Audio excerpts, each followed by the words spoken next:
And there we go, that microphone is on. Welcome everyone, happy Sunday, October the 15th. I was just making a comment here, wow, the month is already flying by. It's already the 15th of October, 2023. Anyway, welcome everyone, glad to have you on board. I'm your host, DrFox2000, and you're watching VolcanoX live stream.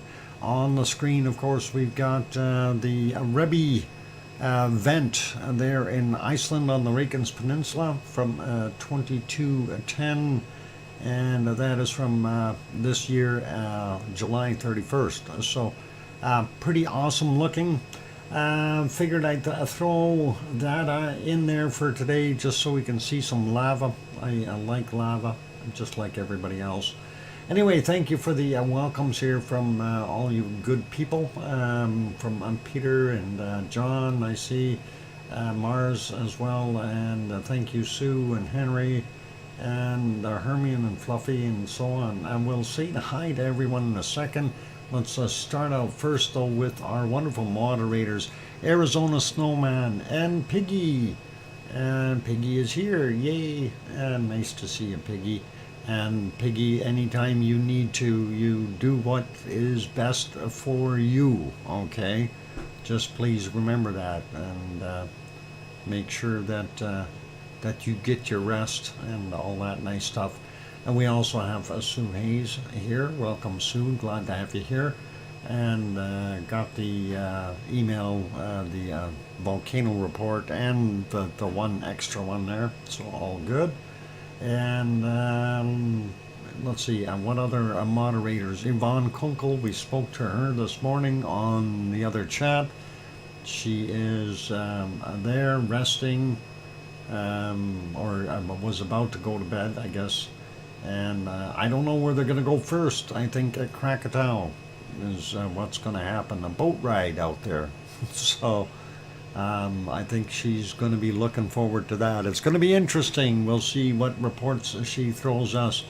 And anyway, for those who don't know, Yvonne Kunkel is in Indonesia, and she will be looking at Krakatoa, or Krakatoa, son of Krakatoa, as well as Semeru and Merapi. So a whole bunch of work to do there for them, and they're getting samples, etc., etc. Very interesting stuff. So she's got a lot of work cut out for her. Apparently they're there for about 3 weeks, so that's pretty cool. Anyway, the other moderators that we got on here, of course, CND Boy and Gary 24/7 Live, VZ Skies, and Siggy, and we've got a few others that will show up from time to time, so that's all cool. And I will get at saying hello to everyone here.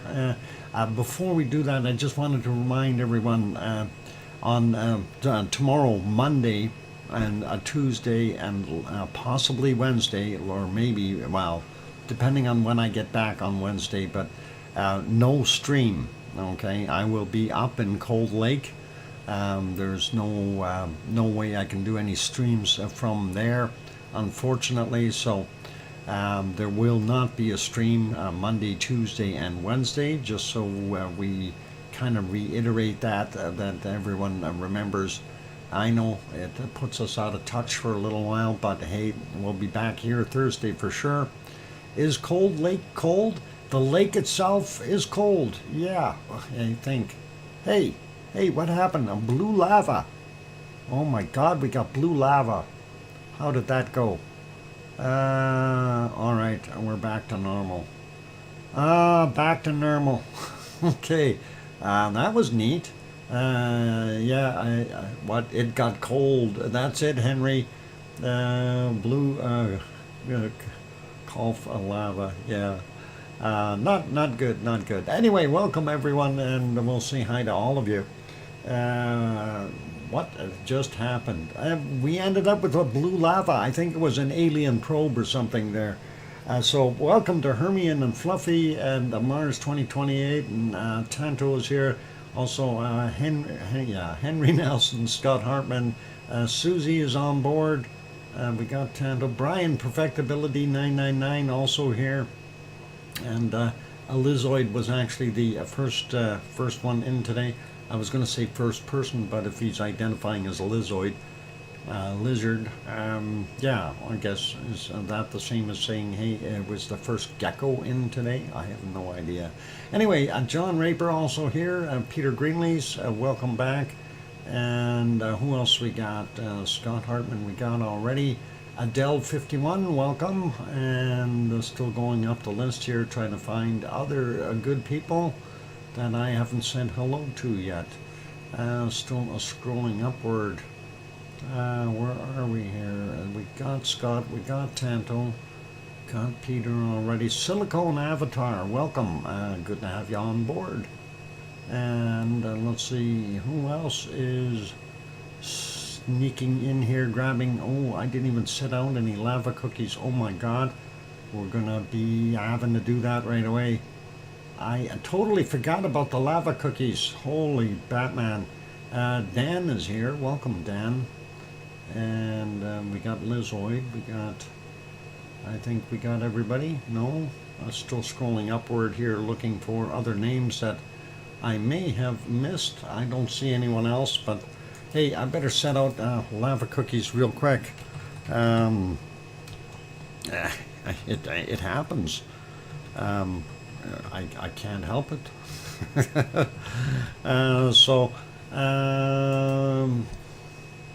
Yeah, I guess it's the way it goes. Enjoy these. These are nice, fresh lava cookies. So they're going to be good. And there we go. There. All right. There's your lava cookies. We don't need to panic anymore. Whew. I almost blew a gasket there just thinking about it. All right. So let's get on with things. I'm going to actually pause our lovely lava here, and I will turn off the big banner and the little banner for now. And we'll go over to Hawaii and see what's happening there. There we are looking at the Helima crater down below. This is Kilauea. We're looking at the southwest corner, that southwest west wall vent, and the lower area there where the lava pond was, and it kind of sunk down after. Pretty cool. We do see some smoke coming off of here, or steam. And also on the back sides here. I'm sure this camera will rotate in a second or so, and we'll be able to see the other stuff. There we go. So you can see the west lava pond that's still empty, the central vent area here with a pig island in between, and then of course the other steamers out there, what used to be the edge of that Helima crater, and we can still see an edge sort of, but that is that smoker that was there way back when before, or steamer. Anyway, we see quite a bit of that. Don't notice anything else other than, we've got a few spots here that are still hot, and we're not seeing anything coming out of that little thing inside the west lava pond anymore. I haven't seen any smoke. Or steam. I've been looking here. Maybe very, very little coming from it. Oh yeah, there it is now. I was checking before and I didn't see any either, and I thought, I'd quit. But no, we do have a little bit there. Maybe just the wind blowing in the wrong direction or something. Anyway, we'll leave that be and make that one smaller. I'm going to go over to the still shots. I did take one from the wee hours there, so we could see it in black and white. There's the glow, and the central vent area is in that area, so, or Pig Island should be right about here. Anyway, you see that's where the glow points are, and that's where most of that smoke is coming from, or steam. Let's refresh it, and yeah, right in this area, and there's your Pig Island in between there. So, and we had a couple glow spots on that side, as well as the long elongated lights on this side. So that's what we're seeing. There's the other steamer. Still seeing lots of steam coming out of the wall as well on the northern side of the crater. And yeah, just lots of steam in general. Steam slash smoke, SO2, and a few other things probably in there as well. That one didn't have anything from the wee hours, but this is what it looks like right now. That's the B1 cam, and you can see the venting or steaming off the side wall. There's that other one on the side of Helma, and it's got a few friends there, and our central region, which we already talked about. Let's leave that be. Let's go over, take a look at, I did peek at this earlier, and I was wondering why this was so orange, but they changed the scale slightly. So that's what got me kind of triggered there this morning. I'm going, hey, is it all hot? And there. They're back to where it should be, so that's all right. Anyway, this is the thermal, and of course those vents are up in that area. You can see the West Lava Pond, and then those two areas there that were glowing on the other shot, and then of course the central area here, Pig Island and so on, and the West Vent area. Still on its way of cooling down, so that is all cool, just so we can see the bottom there. And that's what we've got. So Hawaii, nothing really fancy going on there. We'll leave it as that. We'll take a look at the earthquakes later. And let's go to our next place of fun and joy, and that is over to Iceland. And this is not what we were looking for. Okay, well, if that's what they got there, let's go back a little bit and see what they had earlier. So that obviously offline camera. Hopefully we can view the earlier footage if it'll allow us. Come on, you can do it. Maybe. No. If we go back 6 hours, will that work? Okay, I don't know if that camera is going to show us a Rebby or not.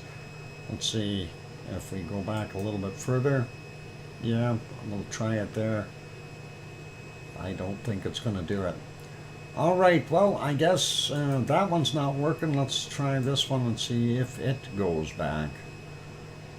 They may be offline and just not having a signal at all anymore.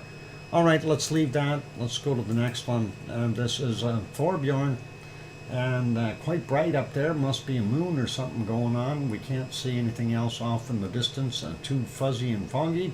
We'll go back about 6 hours right there and just have a look. Still a little bit of snow in the higher elevations. And there you can see Ragnar off in the distance. We are up on Thorbjorn. Off to the left will be our Blue Lagoon and the power plant. Off to the right is the highway going down to Grindavik. You can see the Atlantic Ocean over here. Storyhuter right there, and this area out front here. Very important to know that area. A lot of shakes going on in there, and that's Not Creaky.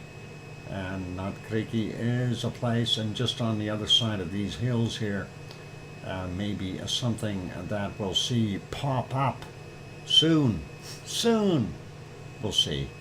Anyway, looking back a little bit earlier in the day, yeah, they had all kinds of changing weather there, and it's not for the better.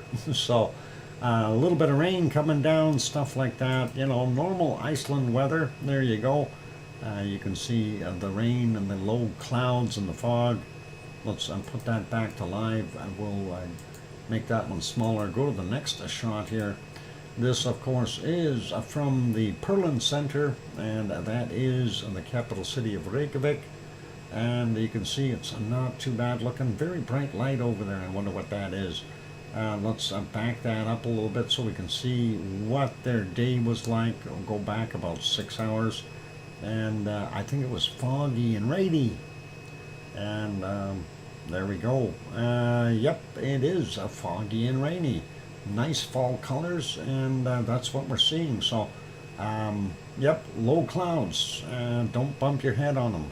If we go back to about 10 hours ago, it was a little bit better. You can see the cloud was up a little bit higher and reasonable looking. No snow on the ground there, or very little, maybe a little bit here and there in the trees that didn't melt yet from sunshine. Anyway, let's leave that one, put that one back on live, make it smaller, and we'll go to our next guy. And this should be having a look at Katla, trying to go back a little bit here. I know because of the bad weather that they've got there, we probably won't be able to see it.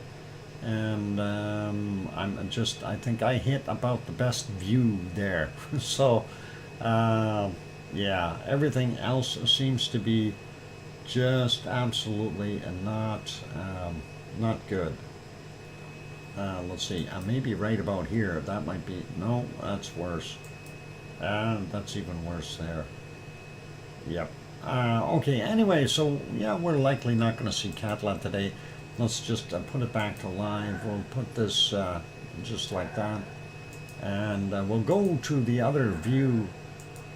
And I don't think it has much happening there either. Well, we see the snow on the bottom here, so but it should be there. And of course we see lots of cloud on top of it, so not sure what's going on. Sasha popped in as well, and Sharon Stewart, welcome to both of you. Anyway, yep, not very good views there in Iceland due to weather, and that is unfortunate. This is down on the Reykjanes Peninsula. We do see the lights of Grindavik over there, and the two radio towers for the Navy and the power plant, the steam power plant. If we go back about 6 hours or roughly, we can have a little better view at it and see. There we go. As you can see, it is quite foggy.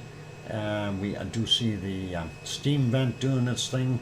They're still getting extra steam, and that's why this vent area here is going. They're letting off the extra steam that they don't need for their power plant. And that is what's going on there. We can't see off in the distance at all. I don't know if it was any better earlier. Let's go back a little bit. Yeah, Plume's still going the same way, because back there is where Blue Lagoon is. The Blue Lagoon and a few others. Hey, Sharon Stewart, wow, gifted 10 memberships. And let me write that down. Sharon Stewart, thank you very kindly. And there's a whole bunch getting them. Wave and Frank McClelland, Ilsifer, Richard C., Firestorm, Delete Funds. I don't know who that is. That don't look like 10 yet, but that is pretty awesome. Maybe a few more will pop up. And thank you very kindly for that, Sharon Stewart.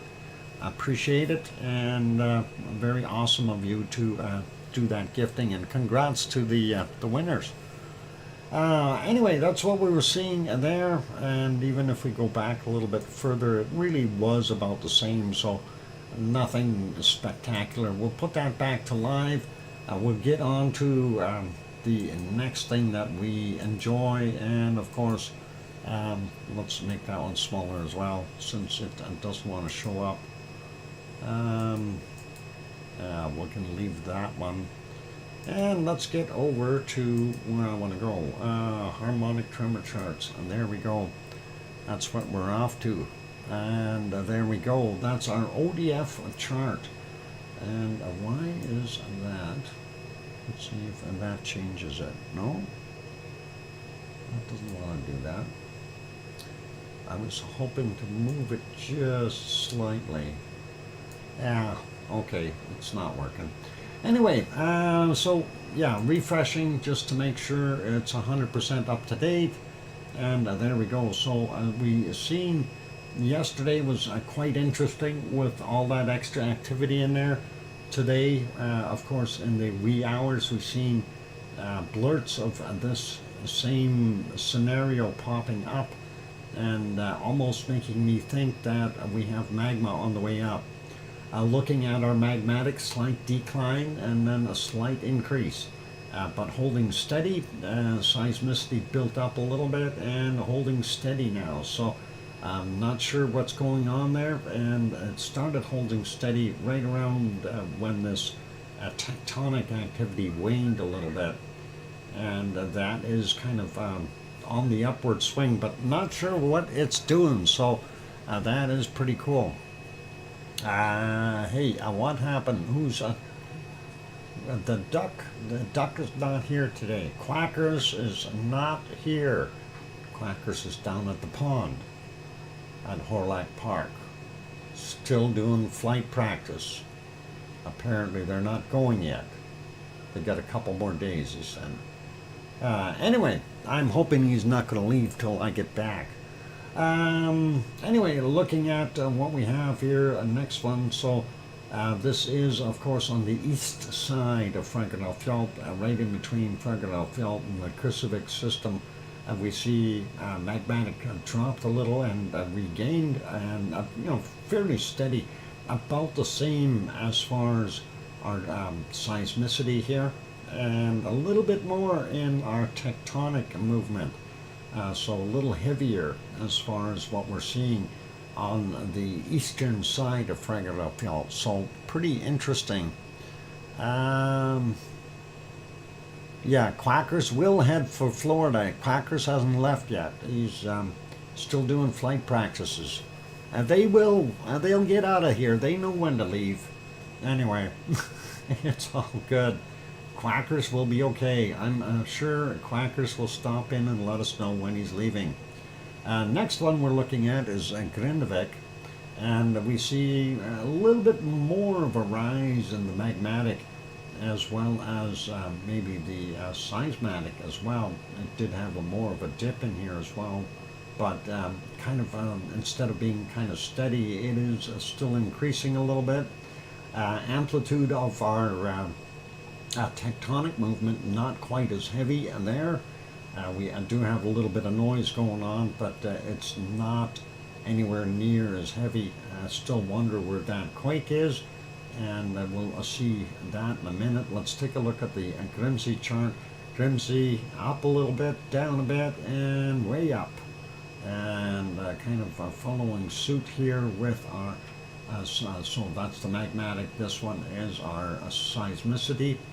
And then, of course, we see a drop in a tectonic movement, and then try to regain, and a little bit near the end where it popped up a little bit more, but still quite low. I don't think there's going to be anything happening at Grimsey.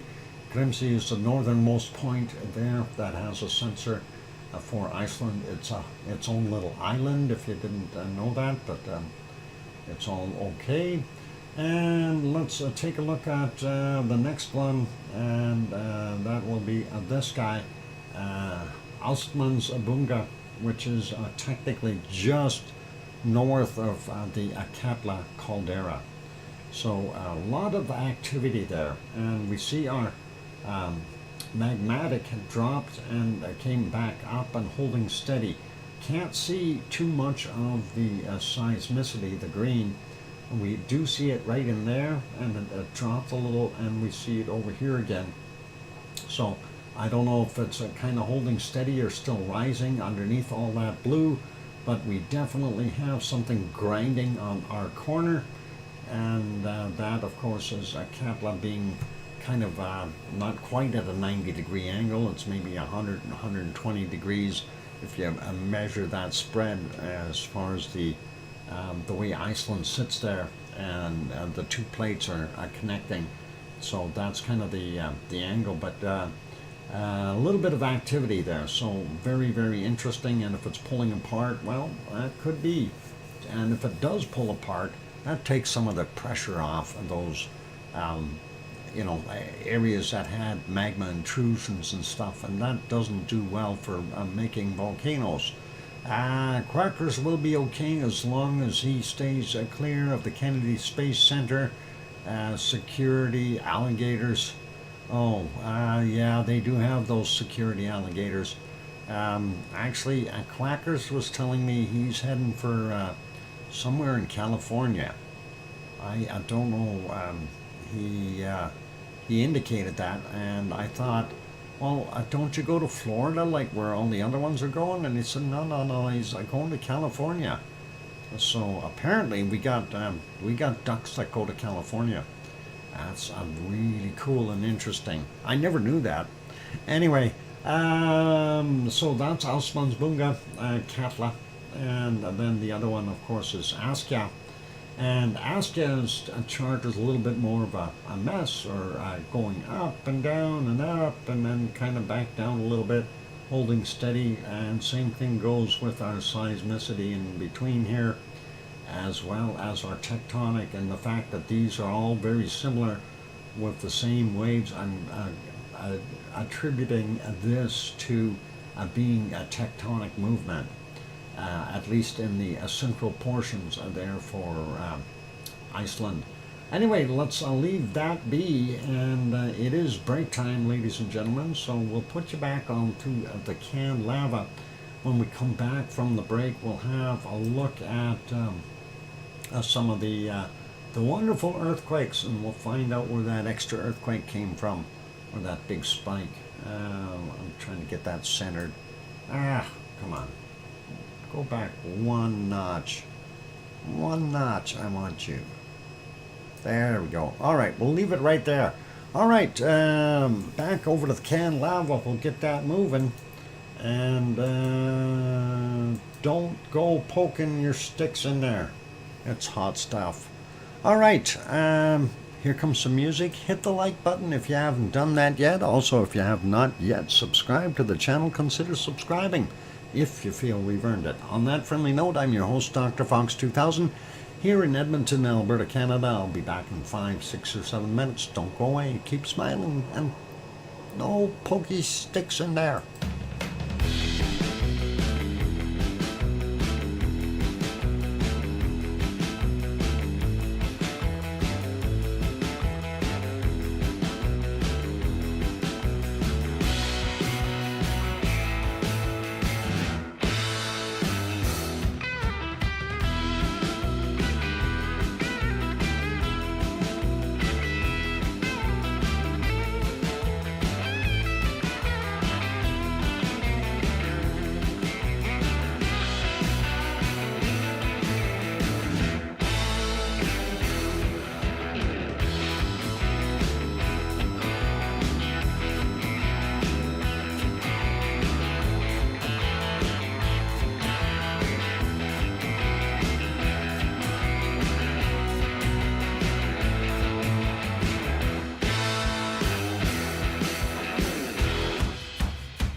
there we go. Microphone is back on. Welcome back, everyone. I'm your host, DrFox2000. You're watching VolcanoX, a live stream.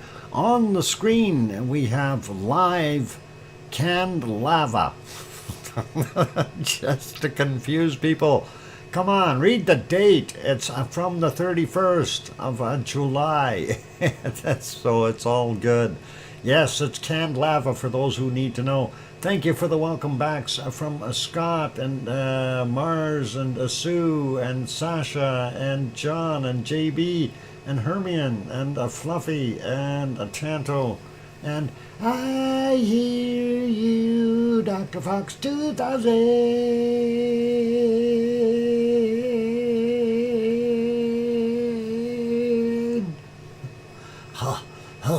Oh, that's hard. Anyway, thanks everyone for the welcome backs. I appreciate that. And yeah, let's keep going. No, I don't want to keep going. Done. Perfect. Yeah, perfect. Okay. Perfect. No, that's a perfectibility 999. That's perfect. Anyway, let's stop the canned lava. Let's go over. We had a look at our harmonic tremor charts. Getting better, Dr. Fox? Yep. Actually, when I'm good, I'm good. And when I'm bad, I'm better. Okay, let's put it on here. And let's see what we can come up with. And this is the Icelandic earthquakes. Of course, in the last 24 hours, we had 146 of them. And that is a lot of quakes. Now, as far as going through most of them, we'll work on some of them. We'll catch the north stuff here, and then we'll take a look at something here. Actually, why don't I just start down here? It'll be more fun. This is the outline for Eruption, of course. That is our wonderful area that we love so much. And, of course, we know that we have the uplift in this area here. And when we look at that article or a map, there you can see the uplift, and there's the lake, and there's where the uplift has happened. So when we take a look at these quakes, and that's in this area here, you gotta wonder what's going on, and a lot of that uplift is indeed underneath Krusevik as well. So it's going to be interesting to see what transpires with this in the near future. And I'm kind of hard pressed to really say, yeah, we're going to see an eruption, but I don't know yet. Because we're seeing kind of scattered swarms here that really makes me wonder what we are going to see.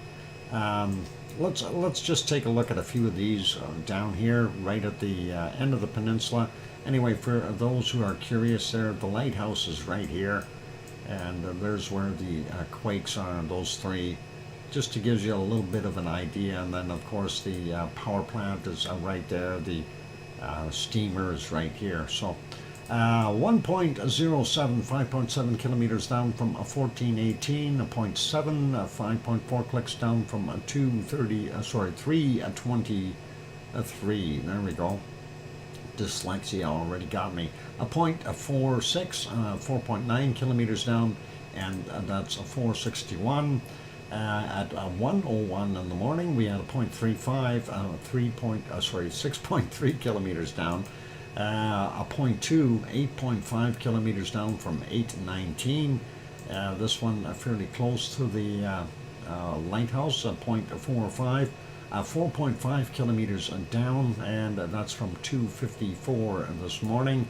And that 0.46, 4.9 kilometers down, 641. The one right underneath the power plant is a 0.89, 5.9 kilometers down, 214 this morning. Their time, of course. And then we got a 1.13, 5.1 kilometers down at 1:04 a.m. 0.21, 4 kilometers down, 59 minutes after midnight. Moving over a little bit more, we do see a couple just about right under the Blue Lagoon. Actually, it's under the power plant. And there's the Blue Lagoon, there's the power plant, there's the hotel that Yvonne stays at when she's over there. Anyway, we got a 0.11, 2.4 kilometers down from 5:25 in the morning. Then we have from 9:05 a.m. a 0.25, 2.1 clicks down, and a 0.14, 2.5 kilometers down as well, and that is from 5:23 this morning. And then a little bit of a shaking going on the other side of the hill there. And yes, indeed, there's a fairly large hill in between, all old volcanic stuff. 13:01 is the time on that. A 0.42, 5 kilometers down for that. A 0.57, 4.3 clicks down. 1300 is the time. Another at 13:01 here, 0.62 from 4.2 kilometers down, and this one from 1250, a 0.68, and that is 5.1 kilometers down. Let's leave that area, get over into the Eruption area, and we'll see what we've got. This is a 0.07, 135 meters down, 8:24 this morning. That's a very shallow. 0.53, 1 kilometer down, 4:04 a.m. 0.72, 2.1 clicks down, 5:50 this morning. A 0.35, 1.6 kilometers down, 5:35. A 0.22, 1.7 kilometers down, 6:11. And if we zoom in, break them up a little bit more, we've got a 0.54, 2.5 kilometers down, 6:17. 0.12, 1.7 kilometers down, 6:56. And there's more of these little ones, 0.64, 2.4 kilometers down, 5:50. Let's grab these bigger ones, 2.21, 4.2 kilometers down from 6:08 this morning, and a 1.34, 3.5 kilometers down from 6:54. So interesting to see that. This one, 0.64, 3.9 clicks down, 9:28. That little guy here, 0.13, 2.5 kilometers down, 5:30 this morning. Not going to worry about the rest of those. This is the location of Ragnar. That is the Siggy Fisher. And then, of course, up here is our wonderful Rebbe at the Can Lava we've been watching. And I'm going to guesstimate that we're going to have an eruption up here, DrFox area. That's where I'm thinking we're going to see it. I don't know. That's where they figured it should have been before. We've seen the previous movement there. We know this is almost in the center of that uplift, and there's the lake. So could be something along this side, and most of this is within that Eruption area. We have a tremendous amount of small quakes in these areas here. Again, this is where the Siggy Fisher is. This is part of Baradalier Valley. We go up here. We see 6.2 clicks down for this one, 4:29 this morning. A 0.53, 7.2 clicks down, 4 minutes after midnight. This one is from 1:13 in the morning, a 0.58, 7.3 clicks down. This one, a 0.38, 6.3 kilometers down, 4:11. This one is a 0.54, 7.9 clicks down, 4:14 this morning. And then we'll get into the cluster here, a 0.77, 8 kilometers down, 8:30. 0.66, 8 kilometers down, 4:13. This is a 0.49, 7.7 clicks down, 4:32. Another 7.6, 0.76 that is, sorry. 8 kilometers down, 5:04 this morning. Let's grab that 0.41, 7.6 clicks down, 5:05 this morning. Gives you a pretty good idea. That's around 7 kilometers down yet for that area. So if we do have magma coming up, slowly pushing up underneath there, what we will see is some bigger quakes. So that's what we're looking for now, is to see the big quakes break that rock underneath there and pop through. So if that's what we're seeing, then we'll know. This one here, I don't know. It's going to be iffy. This is going to be a soft spot no matter what. It being right along the highway is not convenient, but it is what it is. Just to note over here, this is an actual mine, and that is where they've been doing the taking the lava, mining the lava. So this is a lava mine over there. Pretty cool to see that, but this is going up the hill a little bit, and just as you start coming down the hill, and this is a downward travel, and then levels out down here, and carries on a level basis. But so if we did have an eruption here, it would definitely flow down into this direction, and it would definitely flood out. Actually, it would flood out this area. This is much, much lower than the highway. If and it would be quite deep there. It would take a bit to fill that, and then of course this other side here. If it had got down to that point, we know the old farmer's place and everything is there, but we'd see it all come down through here, through that lower land, and that'd be interesting. And I'm sure they would build berms here very quickly to keep the lava going into this direction, rather than having it head towards Grindavik, because that would really not be good, right?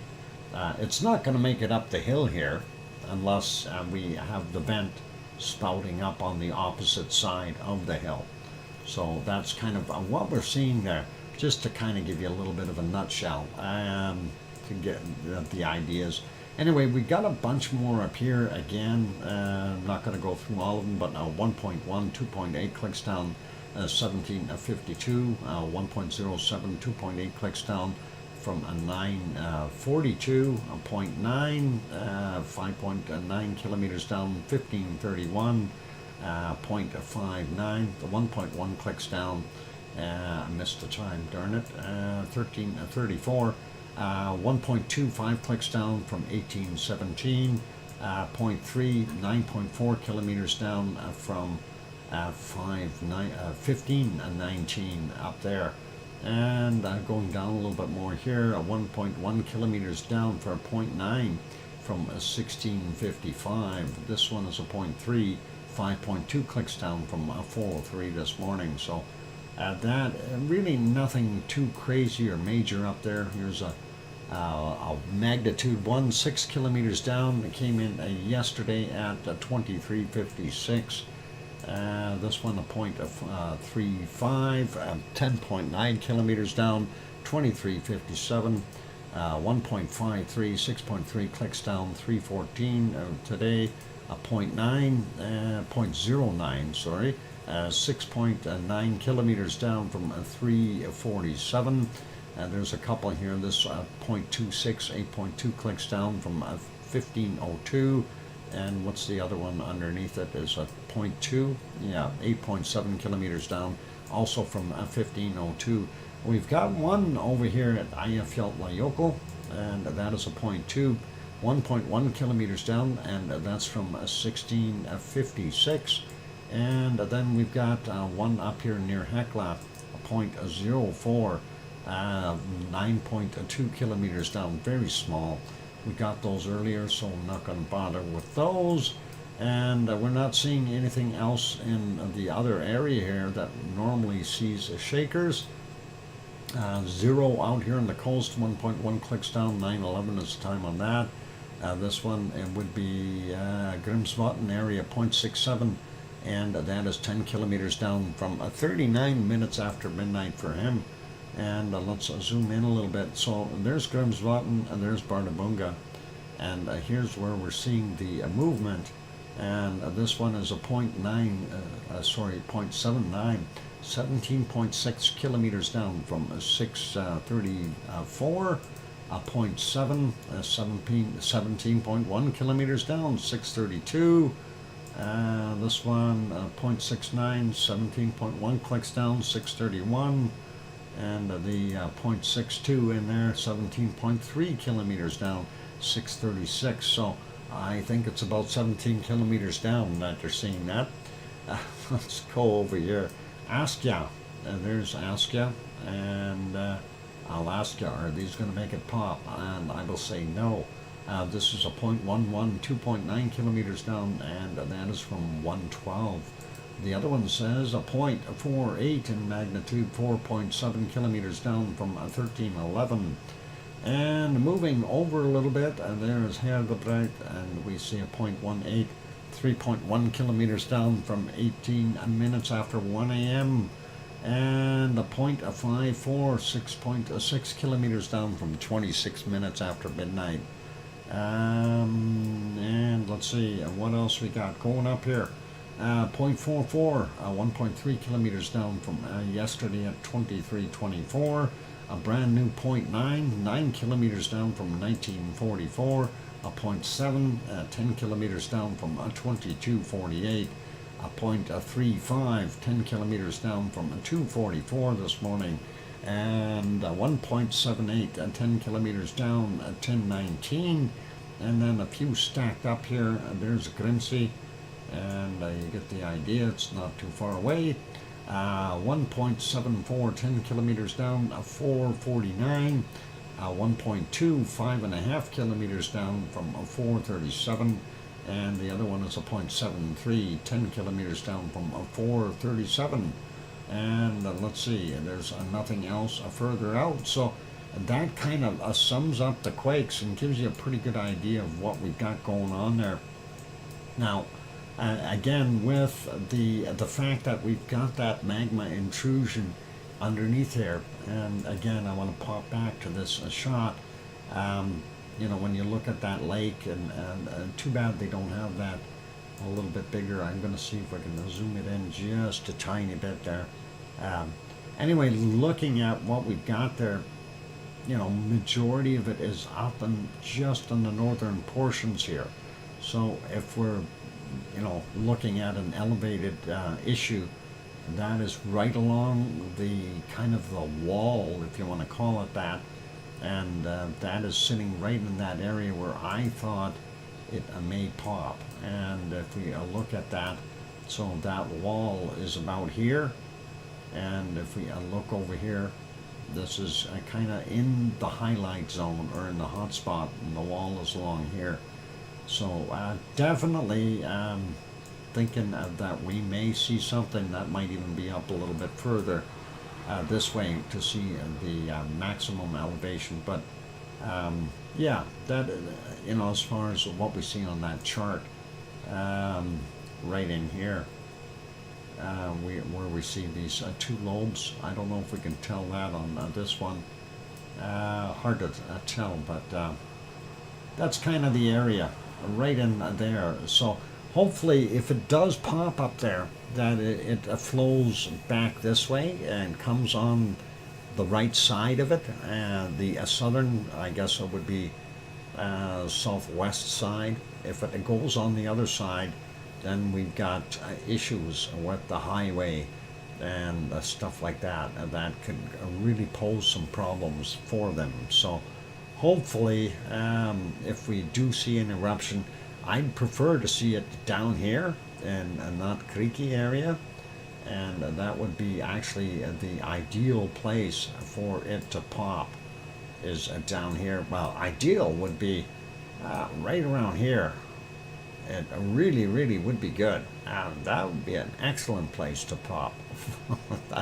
Anyway, if it does, what do you think? Should it pop out of Ragnar again?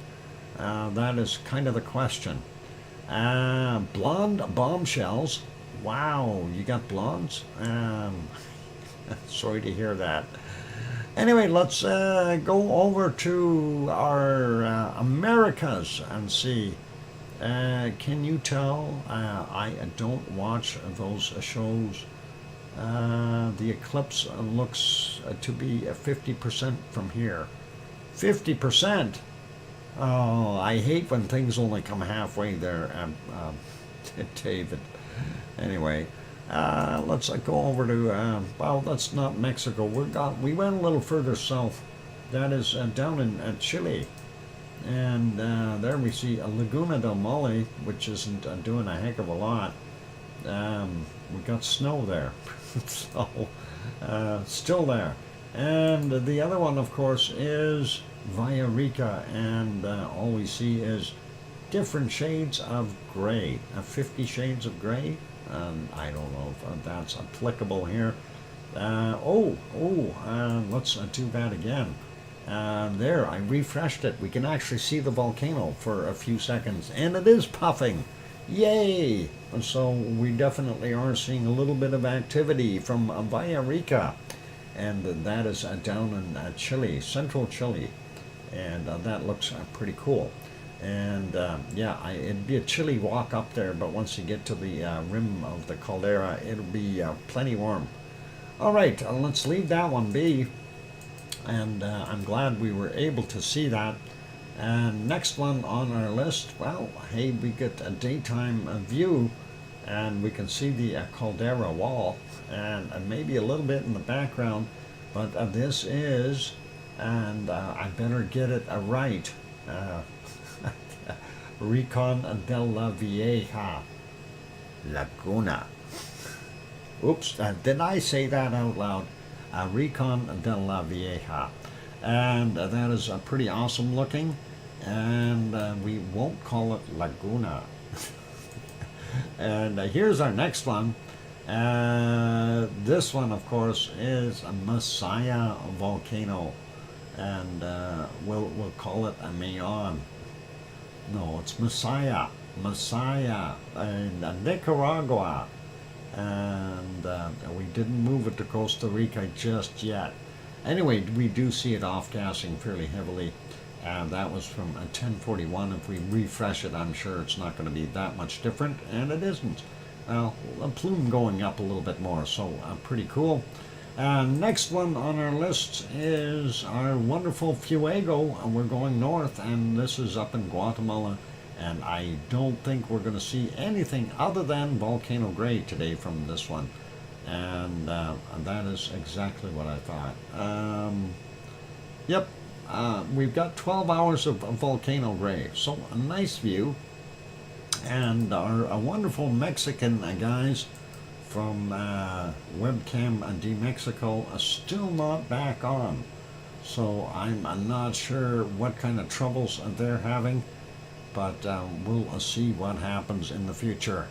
Anyway, yeah, we can't see Popo right now. I don't know what the heck is going on with them. They had an issue before where somebody claimed that their videos violated the, what was it, that they were dangerous, that it was promoting danger and hatred and things. And it's a stupidity. Anyway, it's a time for a Pepsi, a break. We need to do that. So for those good people who are here, please do enjoy the canned lava. It's lively, fresh canned lava. Anyway, after the break, we'll come back with wonderful bacon seeds that Piggy sent us, and we'll go from there. So keep smiling, be good, and hit the like button if you haven't done that as of yet. Also, if you have not yet subscribed, consider subscribing if you feel we've earned it. On that friendly note, I'm your host, DrFox2000, here in Edmonton, Alberta, Canada. Quacker says he wants to see live lava. I did talk with Quackers about that, and he's making arrangements to do a stopover at Mount St. Helens on his way to California. Anyway, I'll be back, and keep smiling, and I'll fix the screen as we go. Don't go away. Thanks.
we go. The microphone is back on. Welcome back, everyone. I'm your host, DrFox2000, and you're watching VolcanoX live stream.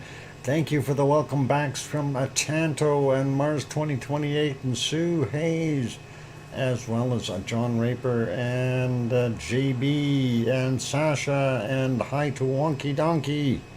And thanks Scott Hartman and Susie and Hermione and Fluffy and Grandma B. Welcome, Grandma B. Good to see you. And that's cool. Okay, got everyone in there. And of course, canned lava. We're going to park that. We'll go over and have a look at, see what we got for bacon seeds today. See what Piggy sent us. There's the last one from yesterday. And of course, we've got a bunch of new ones there that came via the electronic format there. And Piggy, of course, sent them. There she is sending. And let's take a look at here's the first one. Well, I think that is definitely a bacon seed. And pretty awesome. I like that little guy. A little out of focus, but I like that little guy. He's cute. Next wonderful, yeah, Patches something. He looks good though. He looks like he's in reasonable health. The belly isn't too skinny or anything, so all good. Let's get to the next one. And I think this guy thinks he's pretty cool. I think he also needs a hogwash.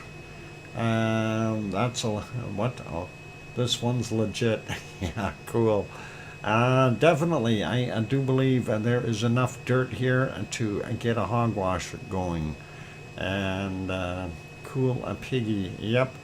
Yeah, he's cool. He's got those shades on. Anyway, let's get the next one. And there's this one. He's enjoying the sunshine. He needs shades too. Is he eating his collar or the leash? He's got an extension cord in his mouth. I don't know what he's doing. Anyway, I hope he don't get zapped. Looks like he's enjoying some sunshine there. It's not close up. Yep, very, very cool. And let's see, and the next one. Uh-oh, I don't know, but I think there is something wrong with that attire. Piggy, that's not how you wear that. Let me inform you of that. And that's not quite the way you wear those, from what I understand. Oh, yeah, it is just, I don't know, earmuffs? All right. We'll leave that be. Yep, earmuffs. Definitely wrong attire. Yeah. Well, if you don't like it, we'll just sleep here with our tongue hanging out. That is all cool. And I like that. I wonder if that Piggy would, if you grabbed his tongue, see what he'd do. Anyway, that is pretty awesome. I might just bite my tongue on that one. Yep, don't do that.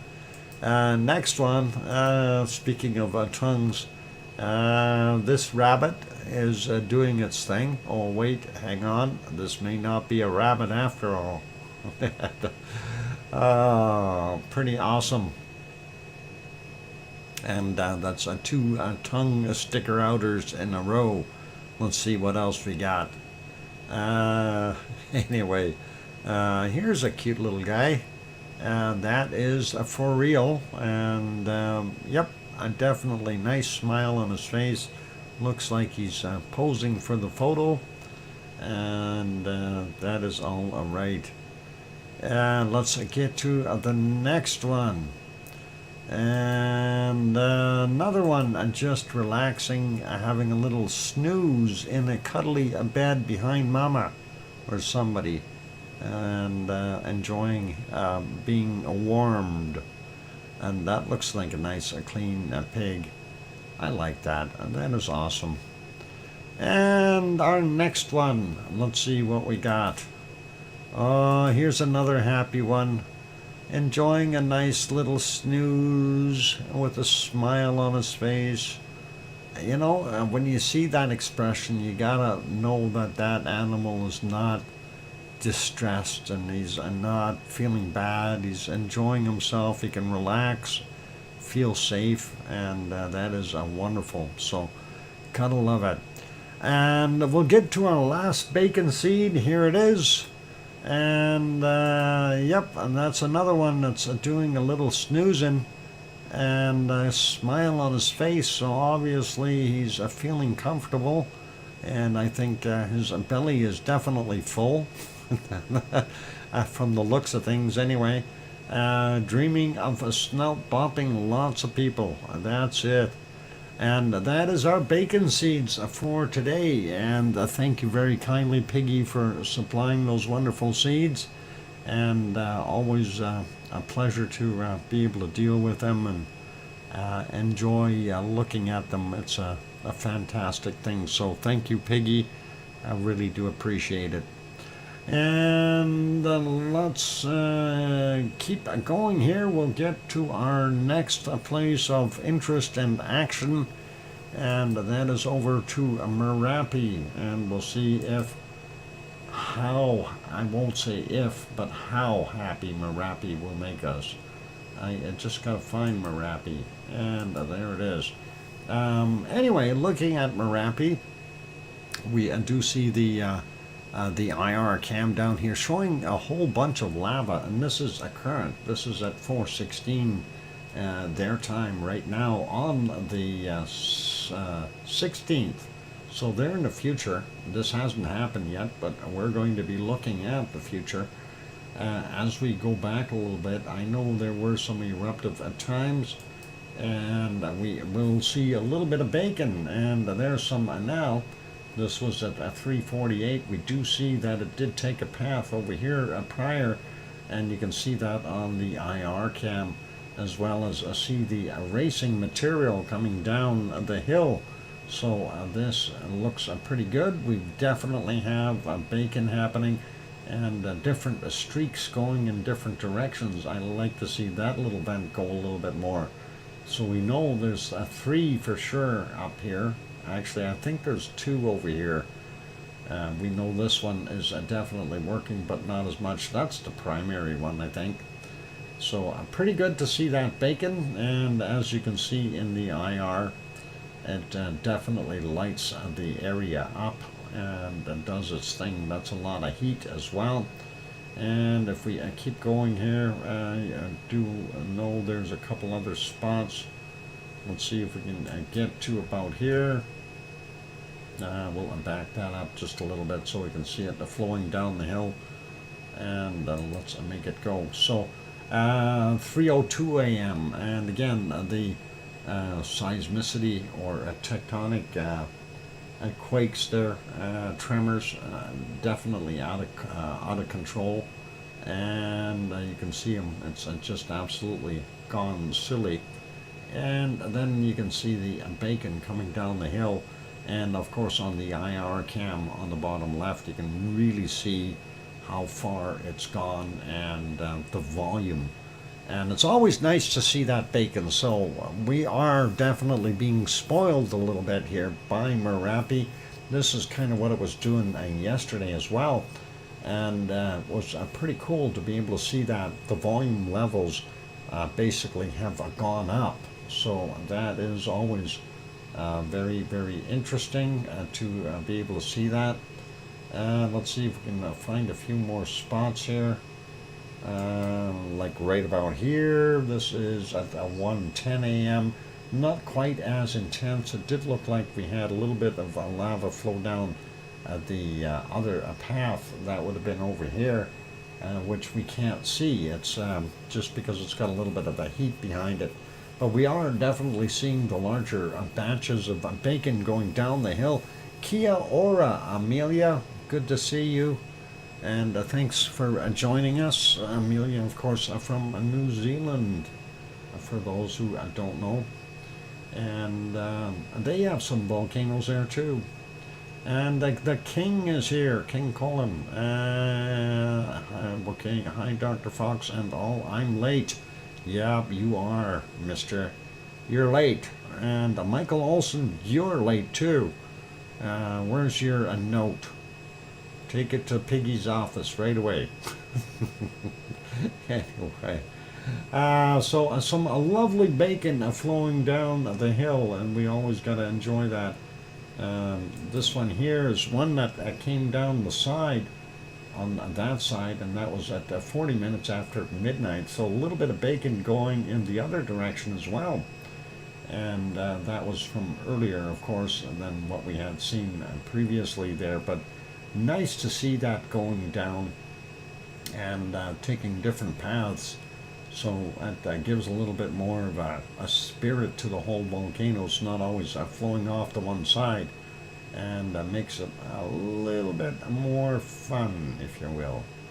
The thing, though, is it also does impose issues to be able to go do any testing or get any closer to it, because now you know it's not just flowing down the one side. So now you've got basically two good paths cut off, and of course if you go to the right of where that lava flow is, you go around another about 70 degrees or 80 degrees around that bigger rise, you'll end up with the ravine over there, and they do have lava flowing down there as well on occasion. But right now most of it looks like it's right where we're seeing it, coming down this smaller crevasse and moving fairly well. Let's go back a little bit more.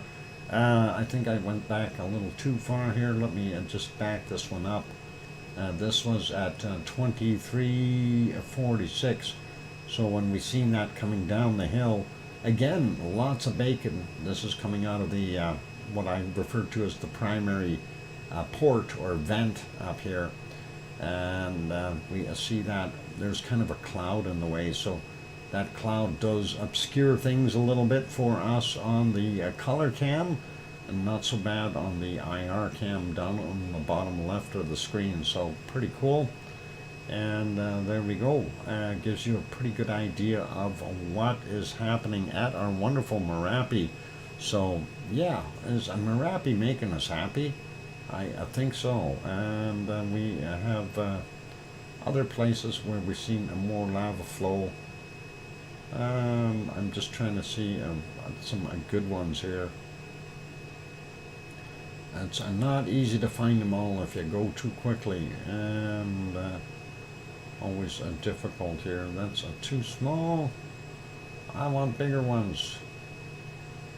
No, that is, well, maybe right around here. Let's go back a bunch, and we'll see. This is at 2154 or 954. Actually, not quite as much lava coming out of there at that shot. And as we can see, it was fairly light in color. So, fairly dim on the color one, and very light levels of lava in the IR. So let's see if we can find another spot here where we can see a little bit more bacon. And 2105, we did see that. Again, that's not a really heavy one like the other ones later on, but at least it's still erupting. So pretty cool to see that, and we will enjoy that. So pretty neat. Let's just expedite it and see. And yeah, that field down there looks pretty wild. Other than that, there was some cloud in the way earlier, and I don't think there was anything that was as large as what we've seen previously there. So most of the good stuff, we've seen a few of the good ones, and there was a lot of smaller ones in between. So we'll leave that. We're going to put that one back on live, just so you can see that's what it's doing there right now. And that is live from Merapi and central Java, Indonesia. Let's go to our next volcano, and that may have clouds again. Oh no, we can see it. part of it. Mount Ruapehu, there in New Zealand. Nice to see it. And if we go back just a little bit more here, can we actually see it? Well, we can see the outlines in the top as the cloud goes by. So a little harder to see with the cloud in the way a little earlier, unfortunately. But that's it. So almost see it. And again, it looks like we are seeing some of that snow melting. We are seeing more black rock. So that's usually a good indicator that that snow is starting to disappear. Anyway, we'll leave that guy be, and we'll move to the next one, also New Zealand, and this is Taupo. There we go. And we'll get that on there and get that fully on the screen. The lake, of course, is the caldera for Taupo. We're unable to see Mount Ruapehu back behind that cloud, but it is back there, I assure you. And it looks pretty awesome. And of course, Mount Ruapehu is a huge volcano. Is something you got to think about. And then you take a look at Taupo. That's a super volcano because of the physical size in that caldera. It's just massive. Anyway, that is all good. Let's leave that be. We don't have any artesian fleas selling today. And just want to mention this is courtesy of the Suncourt Hotel and Conference Center there in Taupo. And on that note, we'll leave it be, and we will go to there's 3 volcanoes back there. Yeah, well, right now we can't see any of them, Amelia. I know there's a few of them, but if we look on the volcano map, we might be able to see them. Let's actually do that. Just be nosy for a second, and go to the volcano map. And that's the earthquake map. I want to get onto the volcano map, and we'll see if we can spot something there. And get rid of these commercial-y things, and we'll zoom in, and we'll see. Okay, so when we look back there, there of course is our wonderful Mount Ruapehu. At least I do believe that's where it is. Let me get this thing going on here. There we go. Okay, so that's Ruapehu, and then I'm not sure how to pronounce it. Naguruo something, and Tongariro. There's your 3 volcanoes that are back there.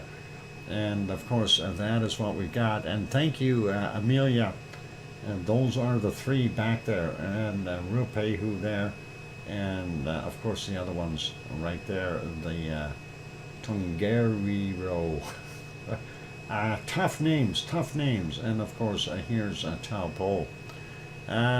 Too cloudy in Indianapolis for me to see. Michael, why can you see? How many fingers am I holding up? You should be able to see that. Oh, hang on, it's too cloudy. Never mind. But anyway, that's where those other 2 are, and I don't know how recently they've gone off. It says here, last update from 2013, dormant, 1978 meters. The other one is last from the 15th, 2015. So pretty cool.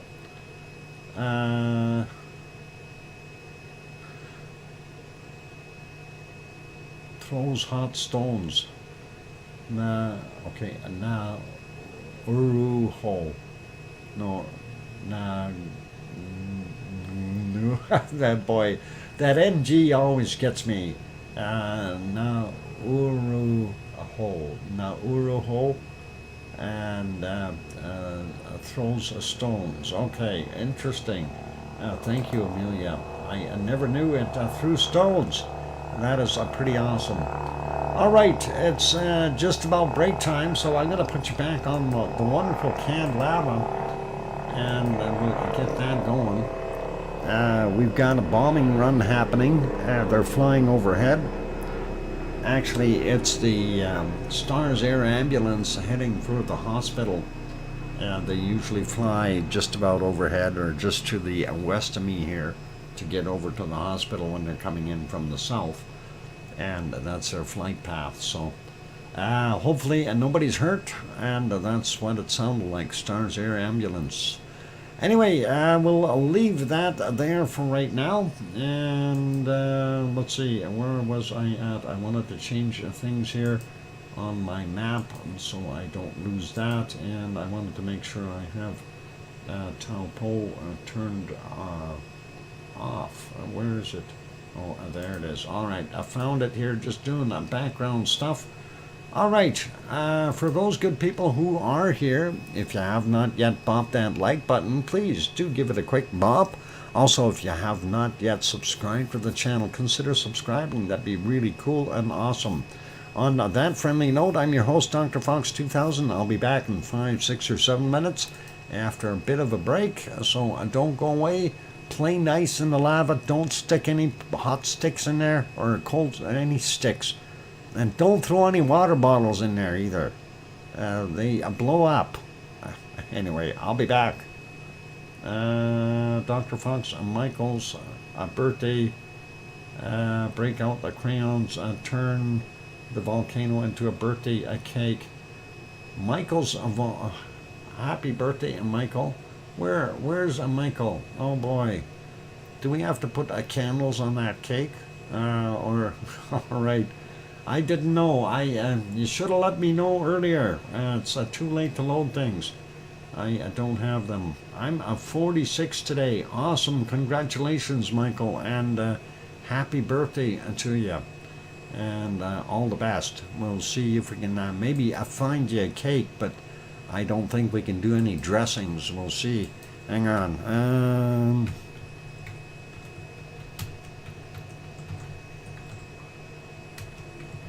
Let's see if we can do this real quick.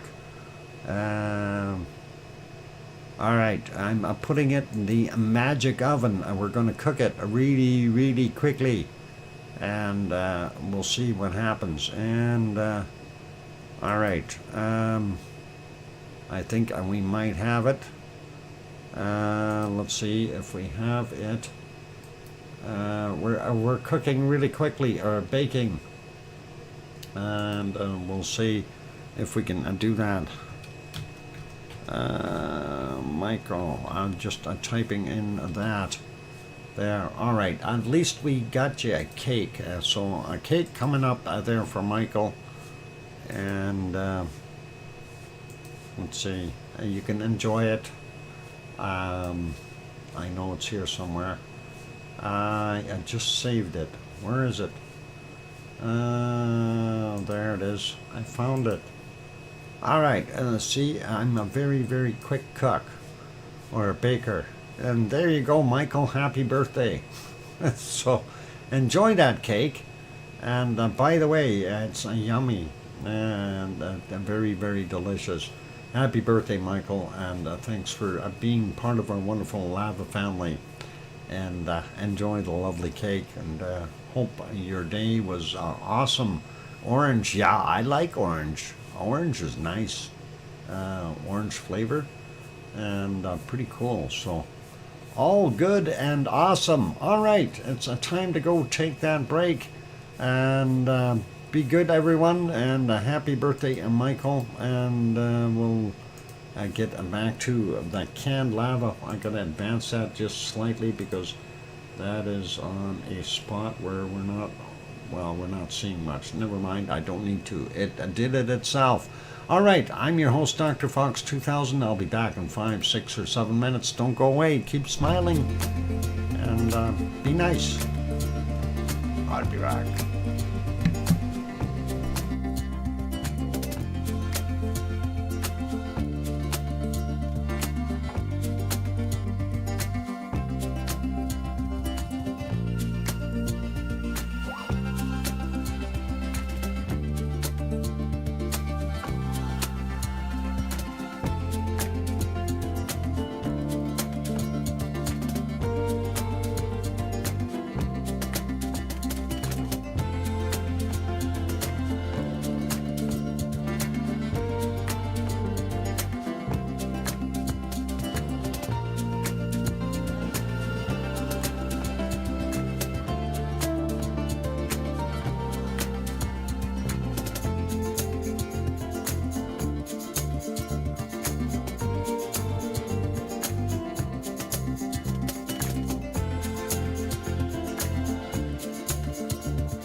And there we go. The microphone is back on.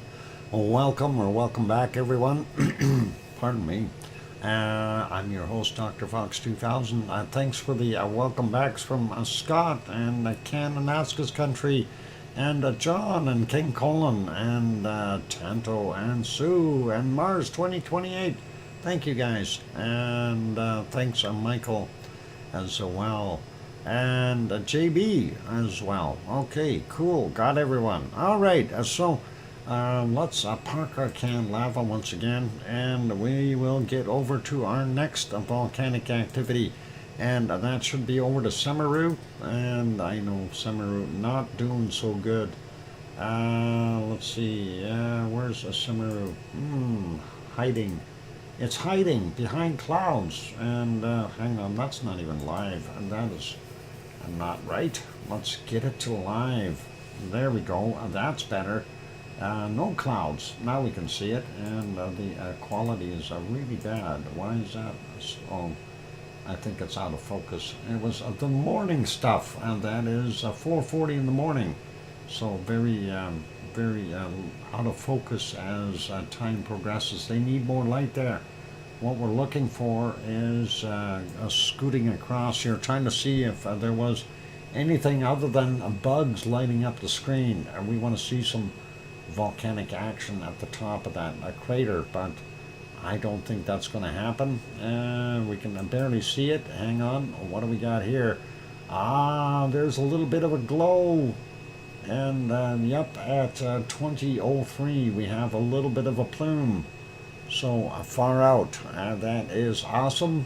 So we know that there is life in Semeru, even though we don't see any lava coming down the hill, and that is pretty good. So one little glow up in the top, and that's a good indicator, a good sign that we still have a lot of life in there.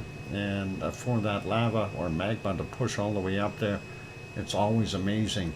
That's something that, really gets me, is how much pressure does it really need to push up inside a mountain? When you got 8 or 9 or 10,000 feet, that's almost 2 miles or a couple of kilometers up. That's got to be a lot of pressure to push all that magma up there. I know, bugs all over the place. But that's not a bug, that's lava. So that is pretty cool and awesome. And if we go back a little bit further, 10.5 hours ago, it was just at the sun setting time. So that's what we're seeing. Not a heck of a lot of action there. So that's what we've got going on. And let's make that one smaller. We'll go over to the next one, see if he's got anything new happening there. We'll have to refresh it and see, and no new live streams from Lava TV cabs. And let's see if All Meditation has anything new. Nope, nothing new there. And let's see if Madame Rutsa, let's go back to her channel here. And for October 15th, she does have one update, and that is what we see. Let's turn that volume off. There's quite a bit of SO2 and a big plume of steam coming out of there, and that is very awesome. And of course, we'll give that a thumbs up. That is pretty cool to be able to see to all volcanoes off-gassing. Mosquitoes are worse. We don't have any mosquitoes.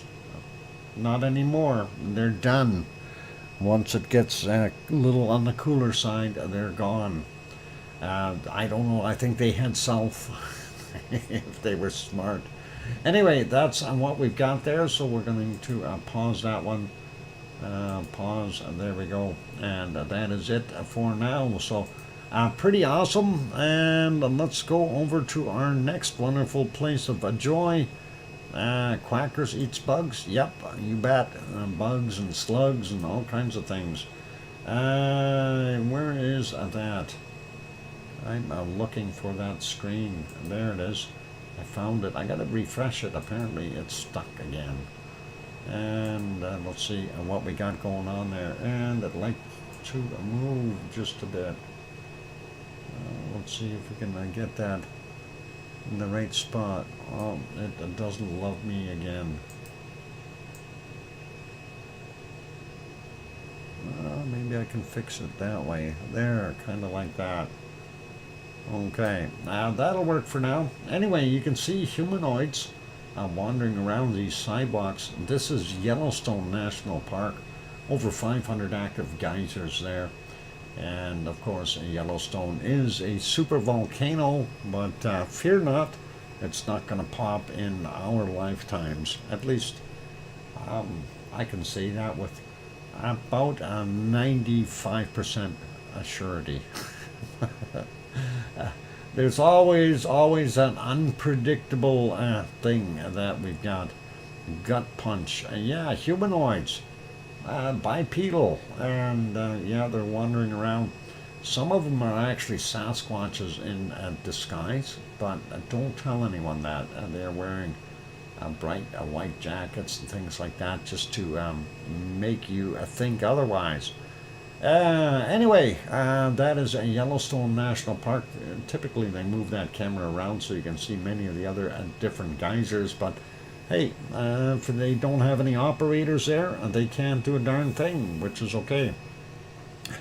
Kim Roundbush, maybe your computer knows when I show up. I don't know. Maybe it's the alert that I get on my screen here, saying intruder, intruder, intruder. I don't know if you know. Well, you can't see my screen, so you don't know. But that's okay, Kim. Anyway, let's go over to the next one, and we're going to go to Japan and see what's happening there as soon as I find Japan. Hey, ice cream boat on the site now.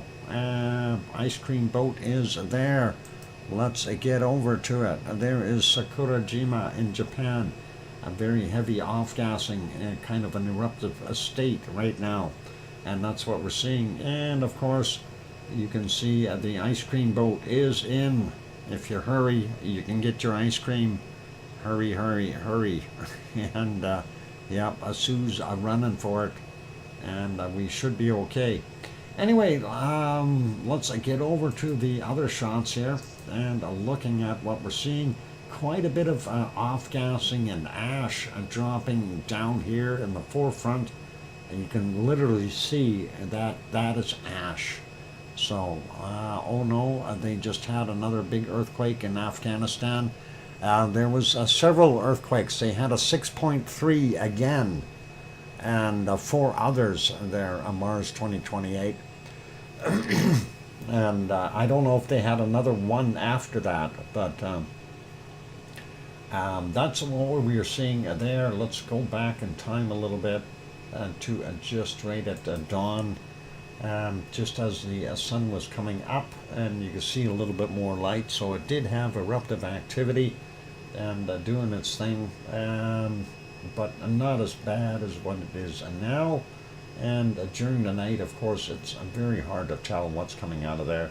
If we go back, this is about 4 hours ago, you can see that there is a lot of off-gassing, but still unsure exactly what is happening there because we just don't have the light.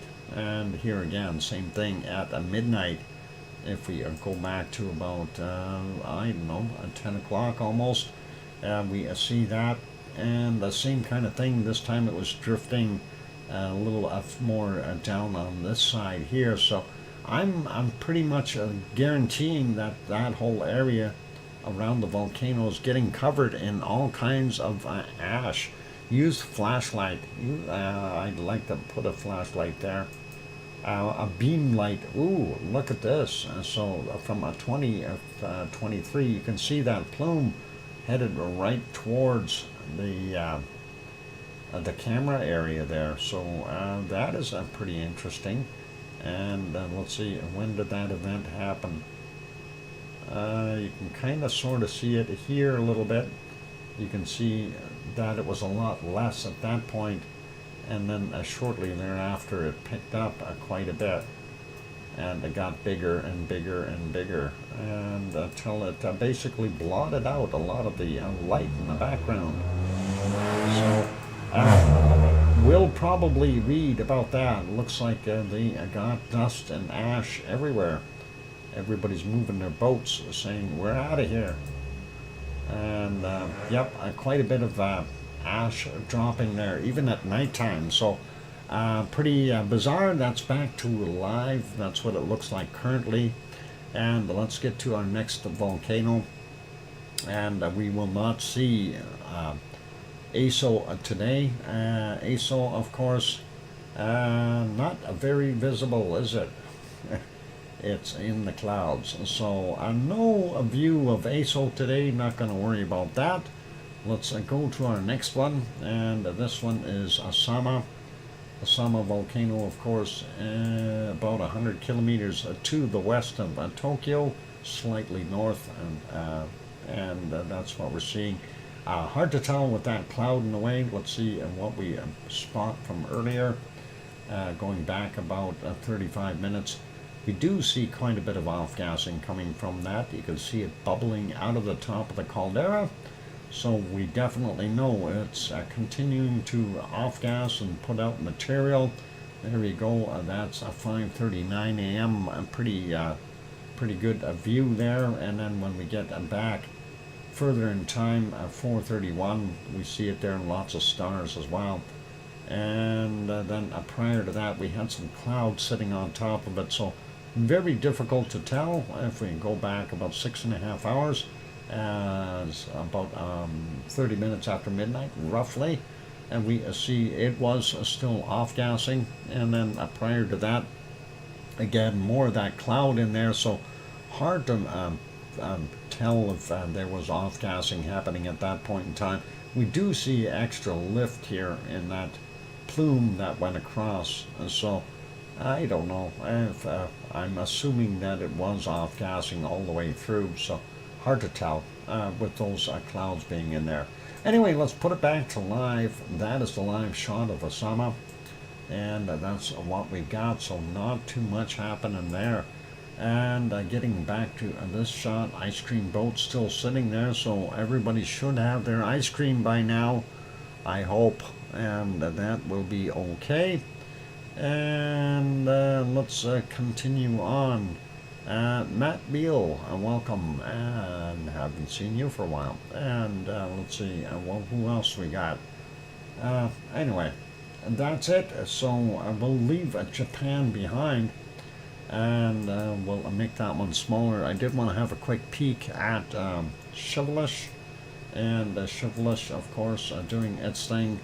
The view, I don't know if it will be good enough. Well, not quite. We don't see the egg. The egg is in there, and we know it's in there.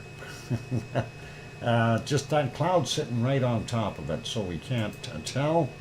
And of course, this is from slightly further away, and you can see, well, you can't see in the back here. This is the area where I want to see where that other vent is, if that's steaming or not, but we can't tell because of that extra stuff over it. And this, of course, the long range shot, so we're not going to be able to tell either on that one. So let's leave that be. Quick pop over. This is the still shot from Sheldon for today, and we didn't see anything there. We're going to redo it. There we go. Now you got a nice shot, and that is a beautiful view. And there you can see Sheldon volcano continuing to do its thing, and that's a pretty good. Quacker eggs? No, they're not from Quacker. They're from the volcano eggs. Anyway, that is what we were seeing there. And if we did the video, I don't know. I didn't look at it. I don't know what we would have, but let's see what that pops out to be, if anything good. I think it was in the clouds and just recently came out. Godzilla eggs. Yep, and there you can see that. Yep, and the clouds starting to dissipate, so we do have some nice shots there at the end, so pretty cool and nice to see. So that is Sheldon there on the Russian peninsula. Anyway, sorry, on the Alaskan Peninsula. Oh boy, there we almost messed that up. Put it in the wrong country.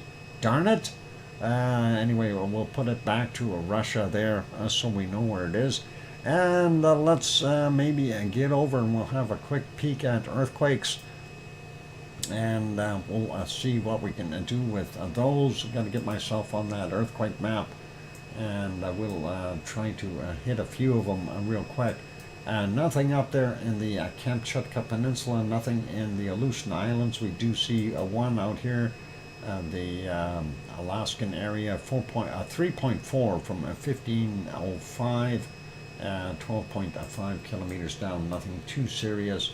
Not going to worry about anything there. Sliding all the way down here, we see this one. This is yesterday's from 1611, 10 kilometers down in Mexico, or no, sorry, Honduras, not Mexico.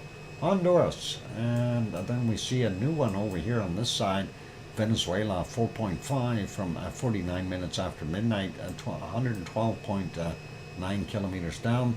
This one down here in Bolivia, Chile border region, 4.4 from 1632. And they don't see anything further until we get down to the Salt Sandwich Islands. We have 3 there, 4.9 from yesterday at 21:20, 10 clicks down. The other one is a 4.8 from today at 2:58, 35 kilometers down. And the bigger one out of the 3, a 5.1 from yesterday at 16:10, and that's a 45.8 kilometers down. Moving over a little bit, we don't see too much happening other than a massive quake over there in New Zealand. Hey, where's our New Zealand people? Did you guys feel that quake? It's a 4.3 on here from yesterday at 21:15, 219.9 kilometers down.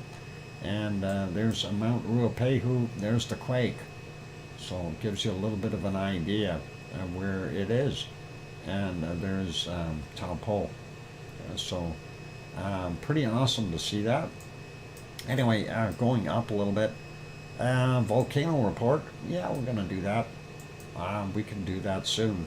4.8 in the Kermadec Islands. There, 10 kilometers down. And, what happened? Why is my screen gone wacko? What did I say? It was 4.8, 10 kilometers down, 10:25 today. And nothing else there. And we'll get over here. We do see one. Where's this? This is, well, there's a Bali. This is not it here. So that is 4.7 Dompu area. I don't know if you want to go to a Dompu. It's shaking there, and you might Dompu yourself. 9:24. 10 kilometers down. Let's leave that alone. That could be a bad subject. This other one, 4.7, Izu Islands. I still have a chance to get in Foxy Jima up there. And let's go up here. This is, what is it, 5.2 from 13 minutes after 3 a.m., 16.1 kilometers down for that one. And we have one up here, and that's actually Russia, 4.2, and that's from 11:22. And going over, I know everyone wants to see what's going on in Afghanistan, so do I, but let's just check for the other ones. This one is in Afghanistan, Hindu Kush region, 4.1, and that's yesterday's from 23:10 at 115 kilometers down. Now let's look at this mass here. And as I mentioned, we had another 6.3 there, and that is huge. That was 21:36 yesterday, 6.3 kilometers down, 6.3 in magnitude, equals a lot of shaking. The other one here, 5.4 from 21:56 yesterday as well, and 10 clicks down. This one, 4.3. From 9 minutes after midnight today, so an aftershock, 10 clicks down. This one is a 4.2 Western Afghanistan. Yesterday's 23:41, 8.2 kilometers down for that one. And then a 4.4 up here from 2:04 this morning, and that's 10 kilometers down as well. Let's see what else we've got. We got a big one here. And Piggy, if you're still listening, you're going to get some earthquakes happening. This one is a 5.3 in Iran. It's on the Arabian microplate, and that will cause it to push northward. And we'll see some more Turkish quakes in the next day or two. 5:15 this morning, 10 kilometers down for that guy. And we don't see anything else on the map, nothing over here in the Aegean area, nothing new out at Iceland or Svalbard or those places, and nothing new out here in Hungary or Slovakia, and that's all good. Anyway, what we'll do is we'll come back after the break, and actually, how many quakes we got here? We can do this real quick before the break. There's only a few quakes there in it's the quiet before the storm, ladies and gentlemen. That's what I keep telling myself for Hawaii. And there we got a few quakes. This one is 1.9 from 32 minutes after midnight, 32 minutes 11 seconds. And it's 3 kilometers below sea level. Next one is 2.0 from 352, 34.3 kilometers down. This one here, 1.8 from 1133, 28.1 kilometers down for him. And this one is a 1.9 from 2:40 a.m., 26 clicks down. And this one here is a 1.9 from 8:46, 25.7 kilometers down. That's it. So that is the calm before the storm, is what I am saying. And we'll see what all this magma underneath there is going to do and when it's going to pop, hopefully. Anyway, we'll go put you back on the canned lava. I'm going to go take the break, and once we come back from the break, we will do the volcano report, just to keep Sue happy. No, I'm going to do it anyway. Just messed up order-wise there, but that's okay, as long as they got my order properly. Magpie? No magpies here. Anyway, I'll be back. Hit the like button if you're enjoying the show. Also, if you haven't yet subscribed, consider subscribing. That'd be really cool and awesome as well. And before I run off, I just wanted to mention last night after the show, of course, I go looking for bunnies out the window. And one of the bunnies was sitting there. I opened the window, and of course, he sat still. He's looking at me, listening to me. I can see his ears pointed right at me, and it's like wanted to hear what I had to say, and just sat there while I yacked with him, and or yacked at him. And it was all pretty cool. And then, of course, it's a kind of neat to see that, where they just sit there and they pay attention to you. And then when I quit talking and stuff, he ate a little bit of grass, and then he hopped away. So all cool. Anyway, that was last night, and the best part is, or worst part is, I don't know which rabbit it was. I couldn't tell. It was too darn dark. The bunnies love you, Doc. Yep, you bet. They do. And they know I don't want to hurt them, so it's all good. Anyway, I'm going to go take that break. Keep smiling, play nice in the lava, and don't put any sticks in there, and they'll catch fire. I'll be back.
And there we go. That microphone is back on. Welcome back, everyone. I'm your host, DrFox2000, and you're watching VolcanoX live stream.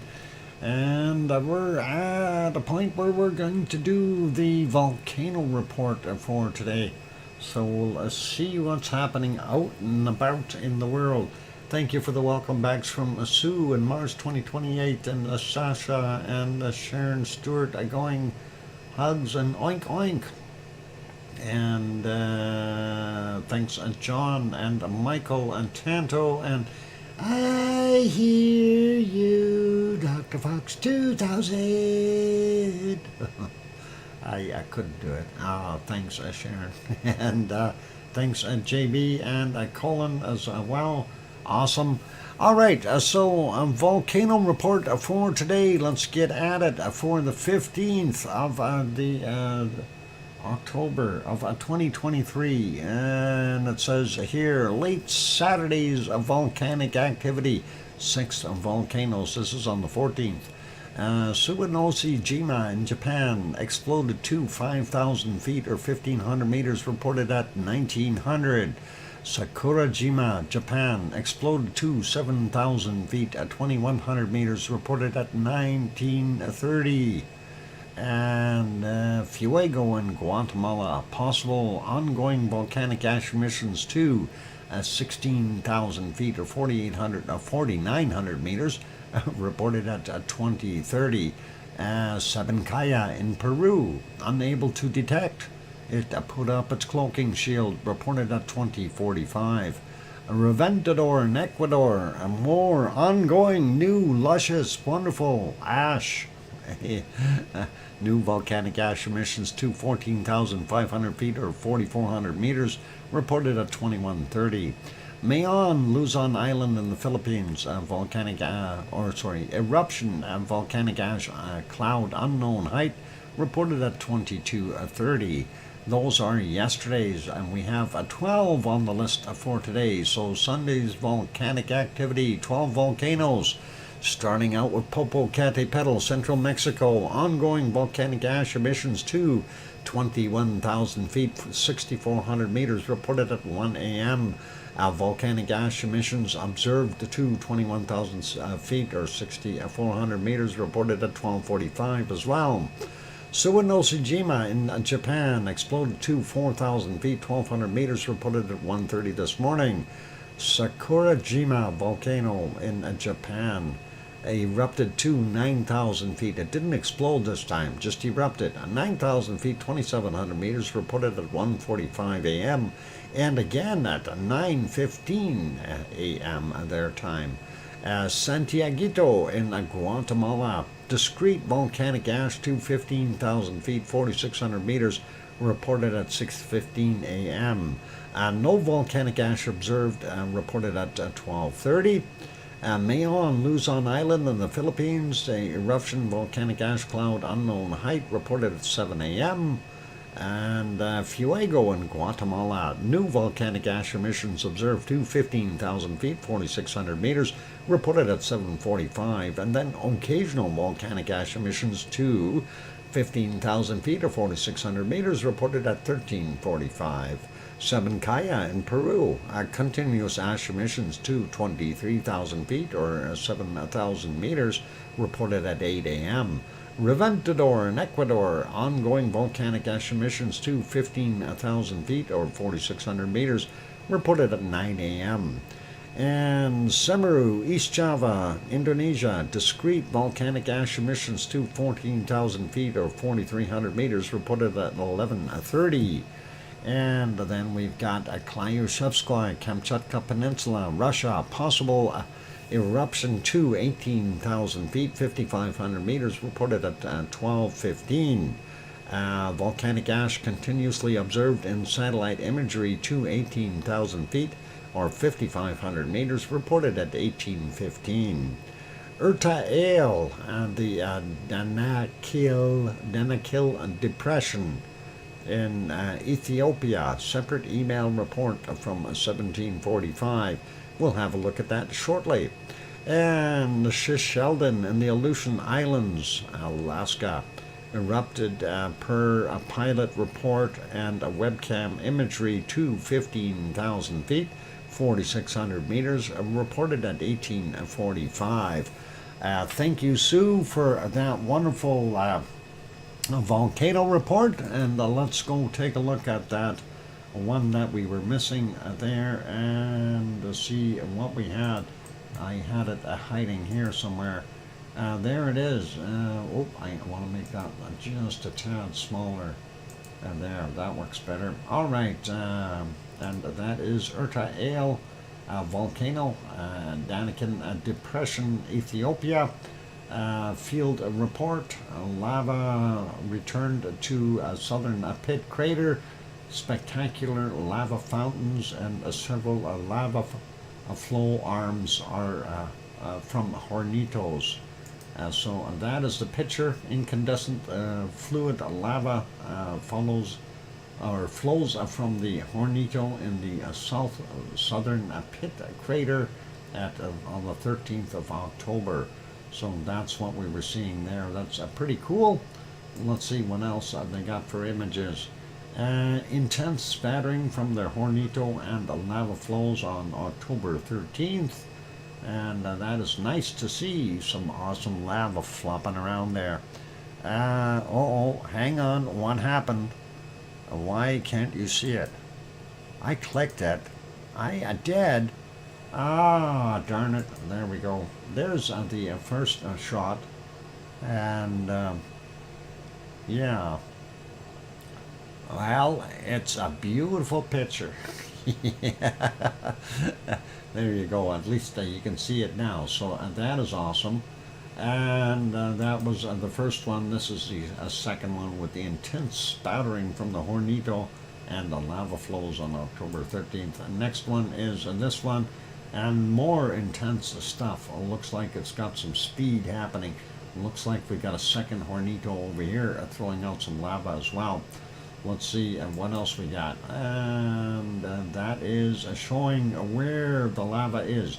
Time-lapse video of the increasing activity at Eruption over the past 5 days.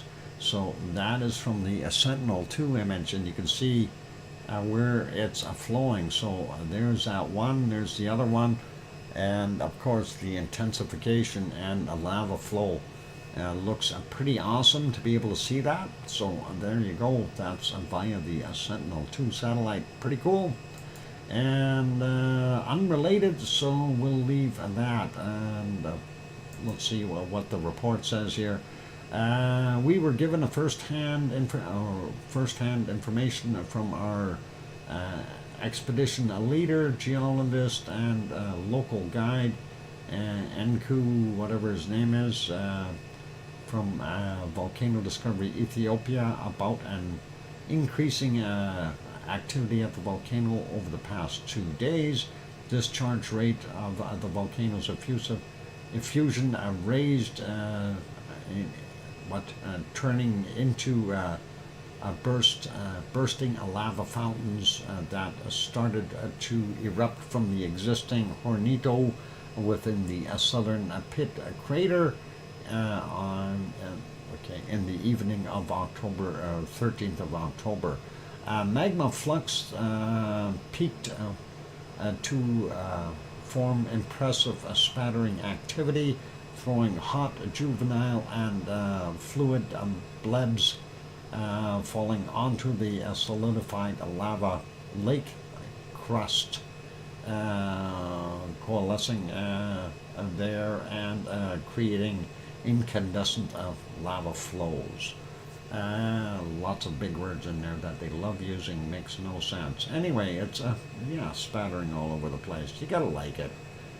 From the recent satellite imagery, the lava branched off into 3 main arms, spreading towards the south, southeast, and west, southwest. So that is what we've got from our wonderful Eruption, and that is pretty cool. I wouldn't mind going there, you know. I think it'd be neat to be able to see that one. It would be a really, really cool thing. and that is awesome.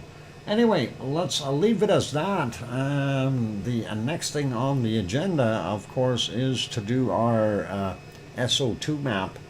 So let's pop over onto a blank screen. Well, it's not quite blank, but close. And let's type in windy.com, and we'll switch it to an SO2 map really quickly so we can see what's going on the planet. Anyway, first time I've seen it for today. So yeah, up here in the north we see a fair amount of SO2, a fairly heavy buildup right there, and I bet you well, that is Sheldon did that. Let's look in the southern hemisphere real quick. We're seeing lots out here again. What is causing that? And are we seeing more from this other spot where those three islands are? Where are they? This stuff. I don't know. Things that make you go, I don't know what's giving off all the SO2 down there. Anyway, let's take a look and see what we've got here. Kamchatka Peninsula first. And of course, we've got Shivlish up there, Bezymiany, Klyashevskoy, and then Karimsky and Matnovsky. And then down here, we've got Abaco, amongst others.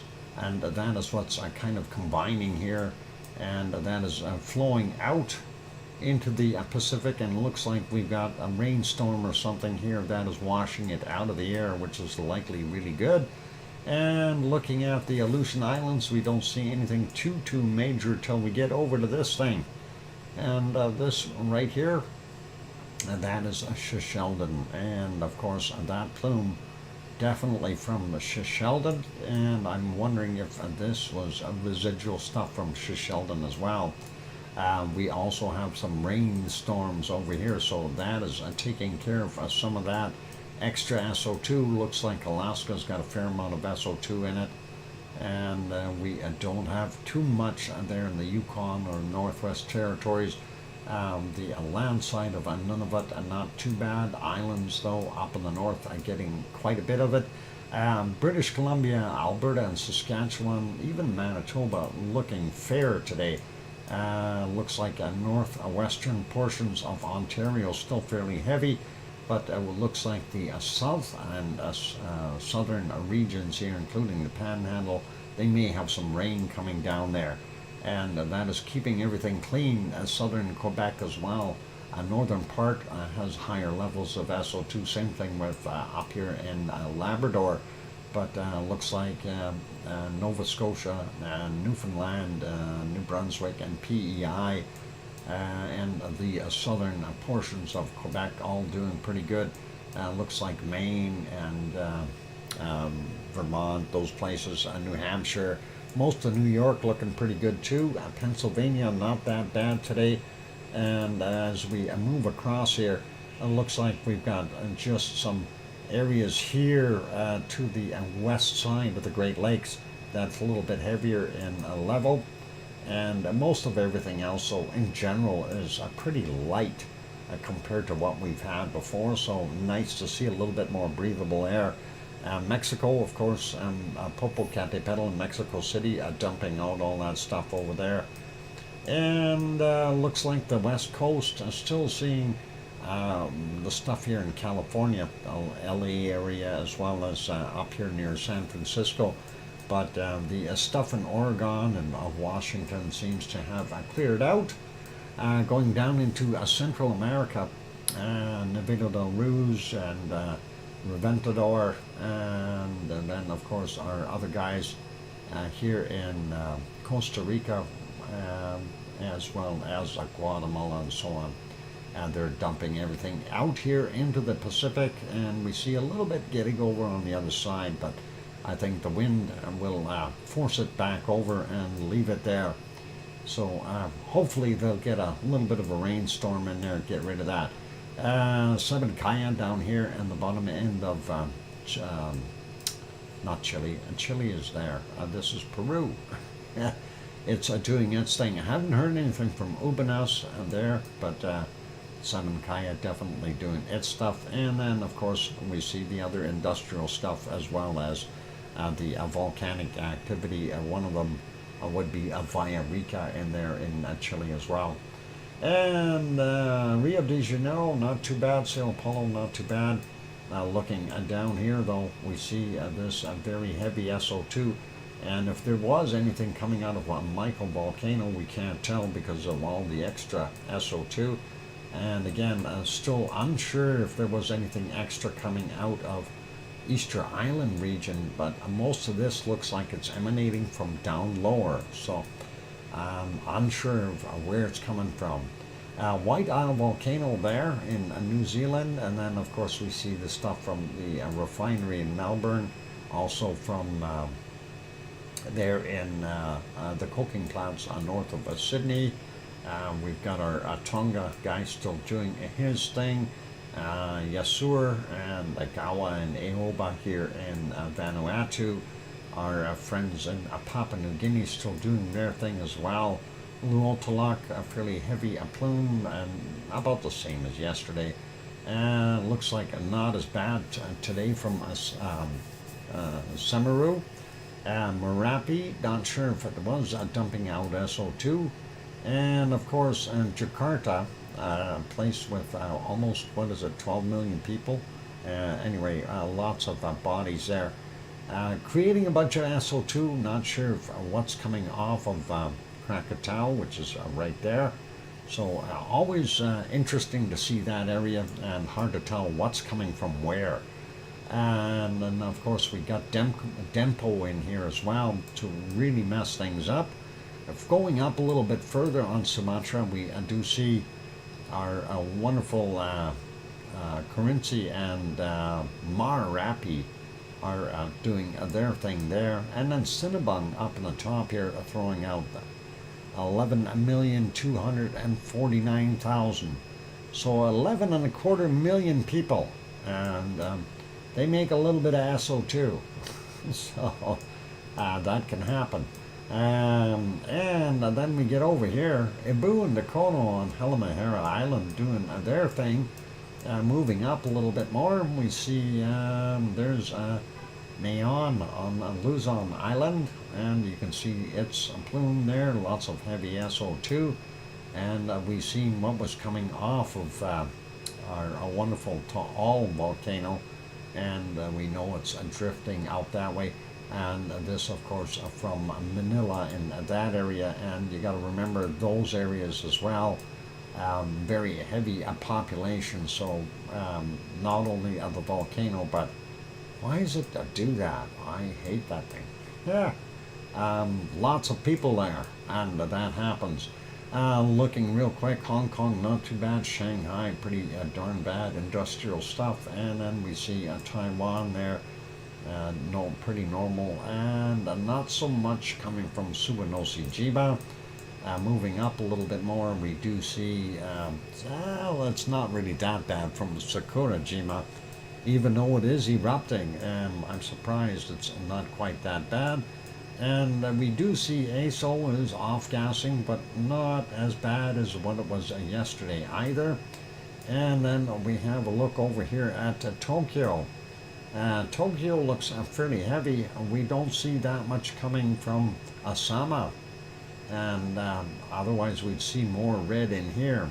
So that could be just Tokyo for today. And nice to see a little bit of blue in that region. We already looked at the Kamchatka Peninsula. We'll leave that alone. Sri Lanka not doing so good today, and of course the eastern portions of India, very heavy SO2 levels. Not seeing anything on Reunion Island down there. We do see South Africa dumping its SO2 out into the Indian Ocean, I guess, down there. And then we get up here to the Democratic Republic of the Congo for Anaya, Muragira, and Nyiragongo. Goma 1 and 2 there.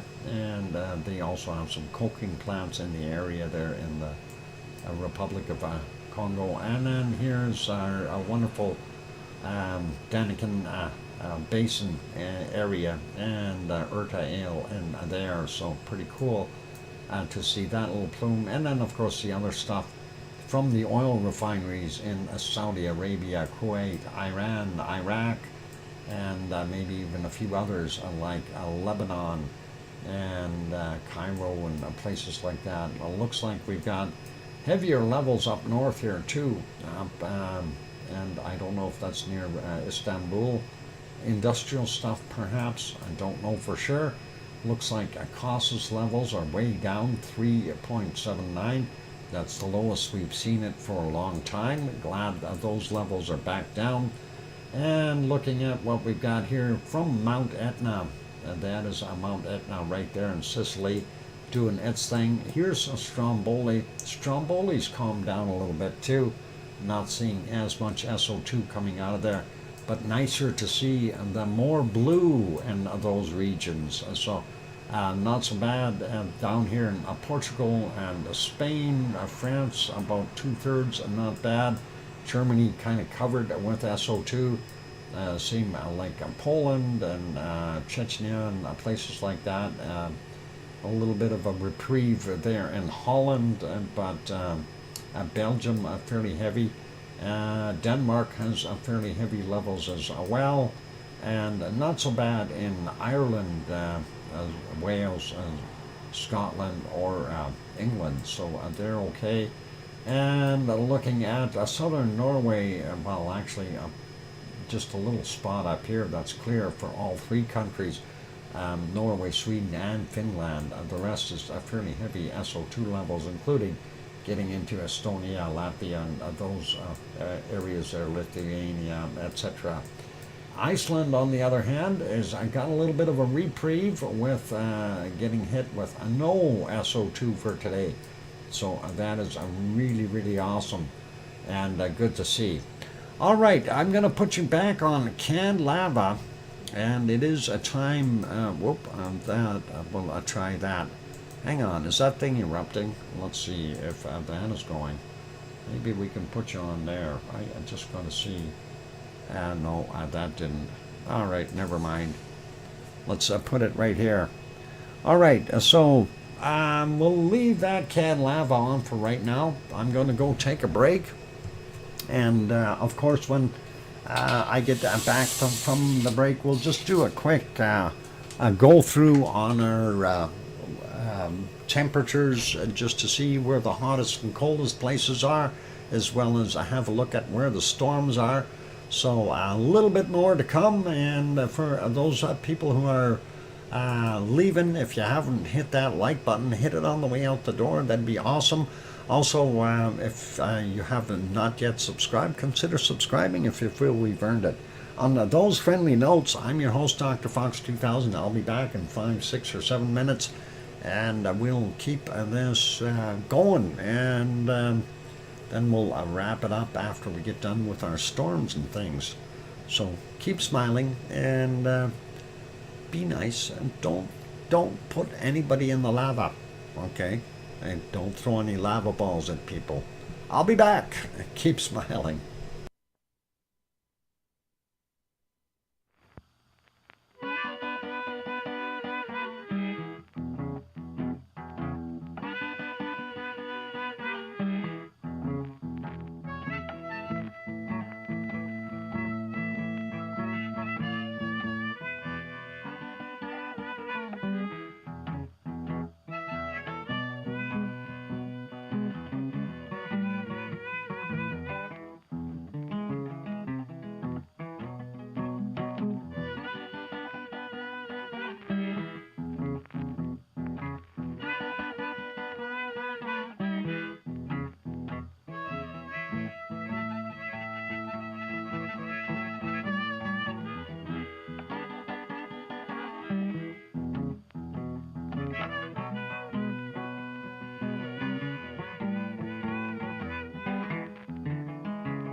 And there we go. The microphone is back on.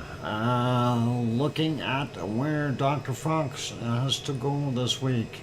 That's an awful a lot of nothing in between. Not very much. Yeah, Grandma B. Yep, that's Coal Lake. You got it. And yeah, there's a couple of elk farms along the way. A 2-lane highway all the way. Thank you for the welcome backs from John and Mars 2028 and Colin. Thank you. And I hear you, Dr. Fox 2000 from Sharon Stewart. Awesome. Don't get low on gas. Nope. Matter of fact, we make sure we fill up the gas tank before we go. And it takes one gas tank to get there. So that's all pretty cool.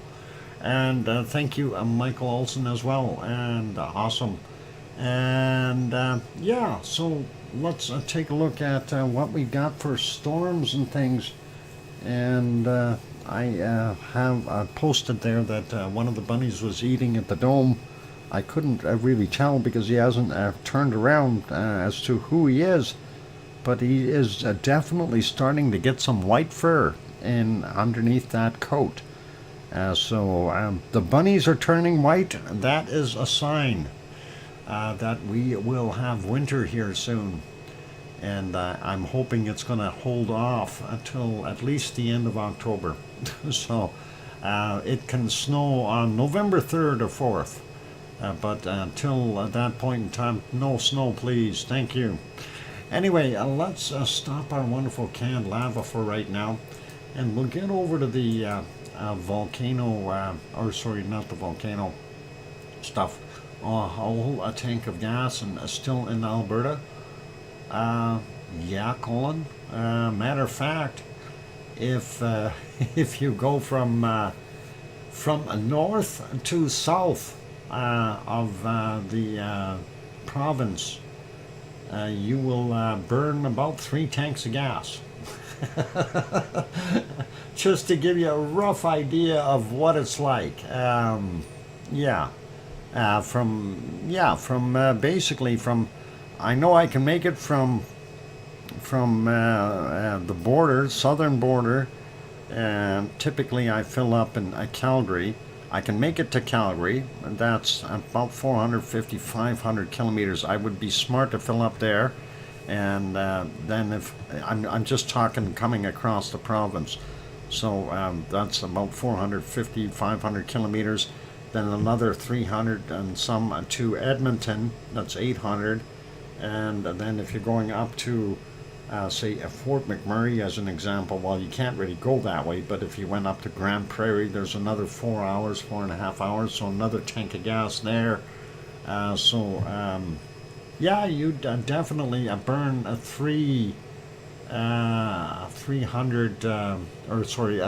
tanks of gas going across there and empty the 4th one. Is Alberta as flat as it looks? No, Grandma B, it is not. Alberta is relatively, well, and the south eastern area is relatively flat, or if you get east, if you're looking at the map, actually, let's get over to a map. We'll kind of show you. If we zoom in here, does it show? Yeah, it shows Alberta. So from the bottom here, you would burn a tank of gas to here. Your next tank would run out about here. And you'd have to gas up again up here in Grand Prairie area or High Level or someplace there. And then you took the other highways up.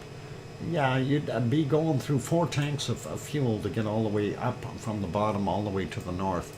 Now I get the scale. I have a 500-mile tank. Yep, yeah, you'll definitely go through that. And Grandma B, the flat areas. So we have a flat area up here in this region is relatively flat, which isn't too bad. And they do have some farms, lots of wheat growing and stuff like that because of the long summer days. So that is flat up there. And if you use Edmonton, or actually the North Saskatchewan River here, that's what this is. If you use that as a point, and this area down here is all relatively flat. And then you get into Saskatchewan, it's a very, very, very flat. Matter of fact, the old story I like to tell is there you can see Regina, Moose Jaw, and Saskatoon. And if we zoom in a little bit more here, there's a place, oh, there's Swift Current. Where's Elbow, Saskatchewan? Elbow, where are you? Let's see, I'm looking for it. Elbow, no, there's Swift Current, that's where Kananaskis country is. There's Outlook. I need to zoom in a little more, I think. Anyway, there's Rosetown. Where the heck is Elbow? I need a real map. Butte, no, there's Elbow. Okay, so Elbow is right there on that lake, and that is right there. So I was on a tower here at Elbow at 200 feet up. 200 feet. I could see Regina, Moose Jaw, Swift Current, and Saskatoon from that one spot right in here. Tells you how flat it is. So I could see Regina, Moose Jaw, and Saskatoon, and then a Swift Current, which is down here, which is really not that far away. But Moose Jaw was easy to see. Regina, not bad, and then Saskatoon, I was surprised I could see that. So that's from a 200-foot tower. But yeah, the flat portion from about Red Deer, like around this line here, kind of to the east, and the North Saskatchewan to the south. So that's where it gets flat. Everything else here, we've got lots of mountainous hills and so on. Grand Prairie, again, we've got the mountain ranges along the border here. So a lot of this land in here is quite flat, and they do a lot of wheat farming there.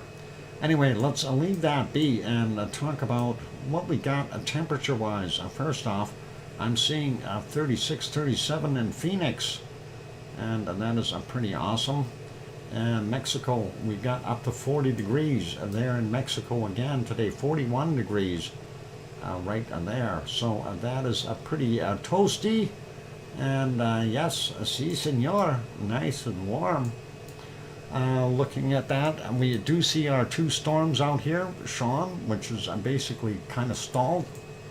We're still seeing this circulation, a low off of, I guess, Nova Scotia for the most part right now. Sue, are you getting rain of any type right now? I'm just curious with that storm or that low sitting there. And let's see, if we go down a little further, we don't see too much else there. 33, 40 degrees, no, 33, 34. We're not seeing anything up to the 40-degree marks. So some rain there for Sue. And looking over here, we don't see any new real storm developments here. But we have a bunch of situations where things are twirling, so low pressure centers, including just off the coast here of, I'm not sure what all it is, China up to the north, and then I think it's Vietnam and Laos, and those are countries, and I think that's Laos up here, Thailand. They're obviously all going to get a little bit of that nasty weather. Hopefully nothing too bad. And let's see, yeah, we really don't see any other stormy kind of things happening. Let's just go to the satellite shot, see what it looks like here. And yeah, Sean, I don't think is going to do a heck of a lot. It doesn't look like it's got any power to it. Nothing really. This down here, 94L, definitely has a much bigger circulation, but still not that many clouds to it either, so not that big of a deal. Looking at what we've got up here, just off of Nova Scotia, we got a lot more movement there. And of course, Iceland, we see, yeah, a nice circulation around Iceland. It's sitting right underneath it, and it's drawing down all that cold air from up north. Looks like, yep, my drive tomorrow should be okay, but after that, I think we're going to get into some rain. And looks like the states, well, west coast is definitely going to get some rain. Central America, rain.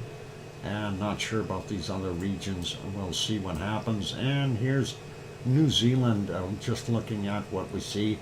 Yep, it looks like they've got some clouds pushing in from the west. At least it's with warmer air pushing in, which really helps them out. We do see the cold air pushing up here into Melbourne and Tasmania and those areas. Hopefully that'll dissipate a little bit. I wanted to see what Australia's temperatures were, but it's early in the morning there, so they haven't got up there yet as far as their high temps. Anyway, we'll go take a look for our low temperature today and see what we can spot in Antarctica. Minus 65 already there, minus 67. Up in the northern, the northern end. Yeah, because south is down on the bottom. 67 so far. Let's see if we can find something a little colder. That's not very cold, minus 67. And let's see what we can find. No minus 70s yet, eh? Minus 64, 65, and yep, and there's that 64 in there again. Minus 67 is where we were at. I don't see anything colder. There's another 65. Let's take a look in this region. There's a minus 66, and there's. It's relatively warm. Minus 66, and not too much else there. Okay, so we're going back up north here. There's that minus 68 I see there. Minus 68. Minus 69 we had right there. Minus 69 on the screen. So minus 69 seems to be about the coldest one that I can locate in a hurry. So, yep, there you go. And that is it. So, minus 69 degrees is our cold spot. And we have a minus or a plus 40 something there in Mexico. Plus, what did I say? Minus, plus 42 or something like that. 40 was in here somewhere, wasn't it? Yeah. 41, 42. I know we've seen a minus or plus 41 somewhere right in here. There's a 40 right in there. There's a 40. I thought I seen a 41 in there as well. 39, 38. I'm sure there's a plus 41. There's another 40. There it is. It's right in this region. 40, 39. Let's see where you are. Where's that? 40? There it is. 41. That's what I seen. So yeah, plus 41 is the hot spot there, and it's in Mexico. So there you go. That's it for today's stream, ladies and gentlemen. And I hope you all enjoyed it. And we're going to put you back on that wonderful canned lava and get that going. And I will leave that on for a little while yet today. I just want to remind everyone, because of me having to be working up in a cold lake, like I said, we won't have a stream tomorrow or Tuesday or Wednesday unless I get back really at a good time on Wednesday. We'll see. But I've got a sneaky hunch. I did look at the size of the job. It's going to be somewhat difficult. I am going to be probably we're working late tomorrow night, and we'll see if we're going to end up with a little bit extra there. So we'll see. And for that, so like I said, if I get home early, we'll have a stream Wednesday. If not, what Cracker said, you'll be home on Wednesday. Ah, okay. Well, we'll see what we can do. We'll keep our fingers crossed. So that's kind of what's in store, and hopefully we'll make it back in time and make it happen. We'll see how things go. In the meantime, I will prep everything tonight here and to, intentionally have a stream for our stuff on Wednesday if I get back in time, but that should be all right. Good luck with the job. I don't need luck. I just need to get at it and get it done. That's how it goes. But thank you, Mars 2028. Do appreciate that. Anyway, big thank you to everyone here. I want to say a thank you to our wonderful moderators, Arizona Snowman and Piggy and Sue, and of course Sue with those wonderful volcano reports and everything is awesome. I appreciate that very, very much. Also, a big thank you to Yvonne Kunkel and Siggy and C&D Boy and Gary 24/7 Live, AZ Skies. Thank you, everyone. And as far as the moderators and the rest that are hiding or lurking, that'd be awesome to take a bow and thank you all. And big thank you to our gift givers and super chatters. Super chat for today was Piggy was the only one, which is absolutely fine. Thank you very kindly, Piggy. And Sharon Stewart was the only gift giver today, and she gifted a 10-pack, which is really awesome. Thank you very kindly, Sharon. And on those friendly notes, thank you everyone for being here and being part of our wonderful lava family and enjoying the shows.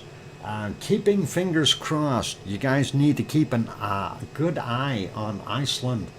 The Reykjanes Peninsula is just about ready to pop, so be aware of that. That could happen at any point in time. I'm going to try to keep an eye on things, but we'll see how it goes, and hopefully it'll wait till Thursday before anything happens. And the same goes with Kilauea. Thursday, all right, volcanoes, you can't go before that. You have to just grumble and rumble for now. Anyway, thank you everyone for being here. Be good, be kind, take care. We'll see everyone on Thursday. Maybe Wednesday, but Thursday for sure. Good night, take care. All the best, and thank you all for being here. Last thing to add, please, please, tell your loved ones that you love them tonight, for tomorrow is never promised. Good night, everyone. Take care. And I'm your host, DrFox2000. We'll see you Thursday. Oink, oink.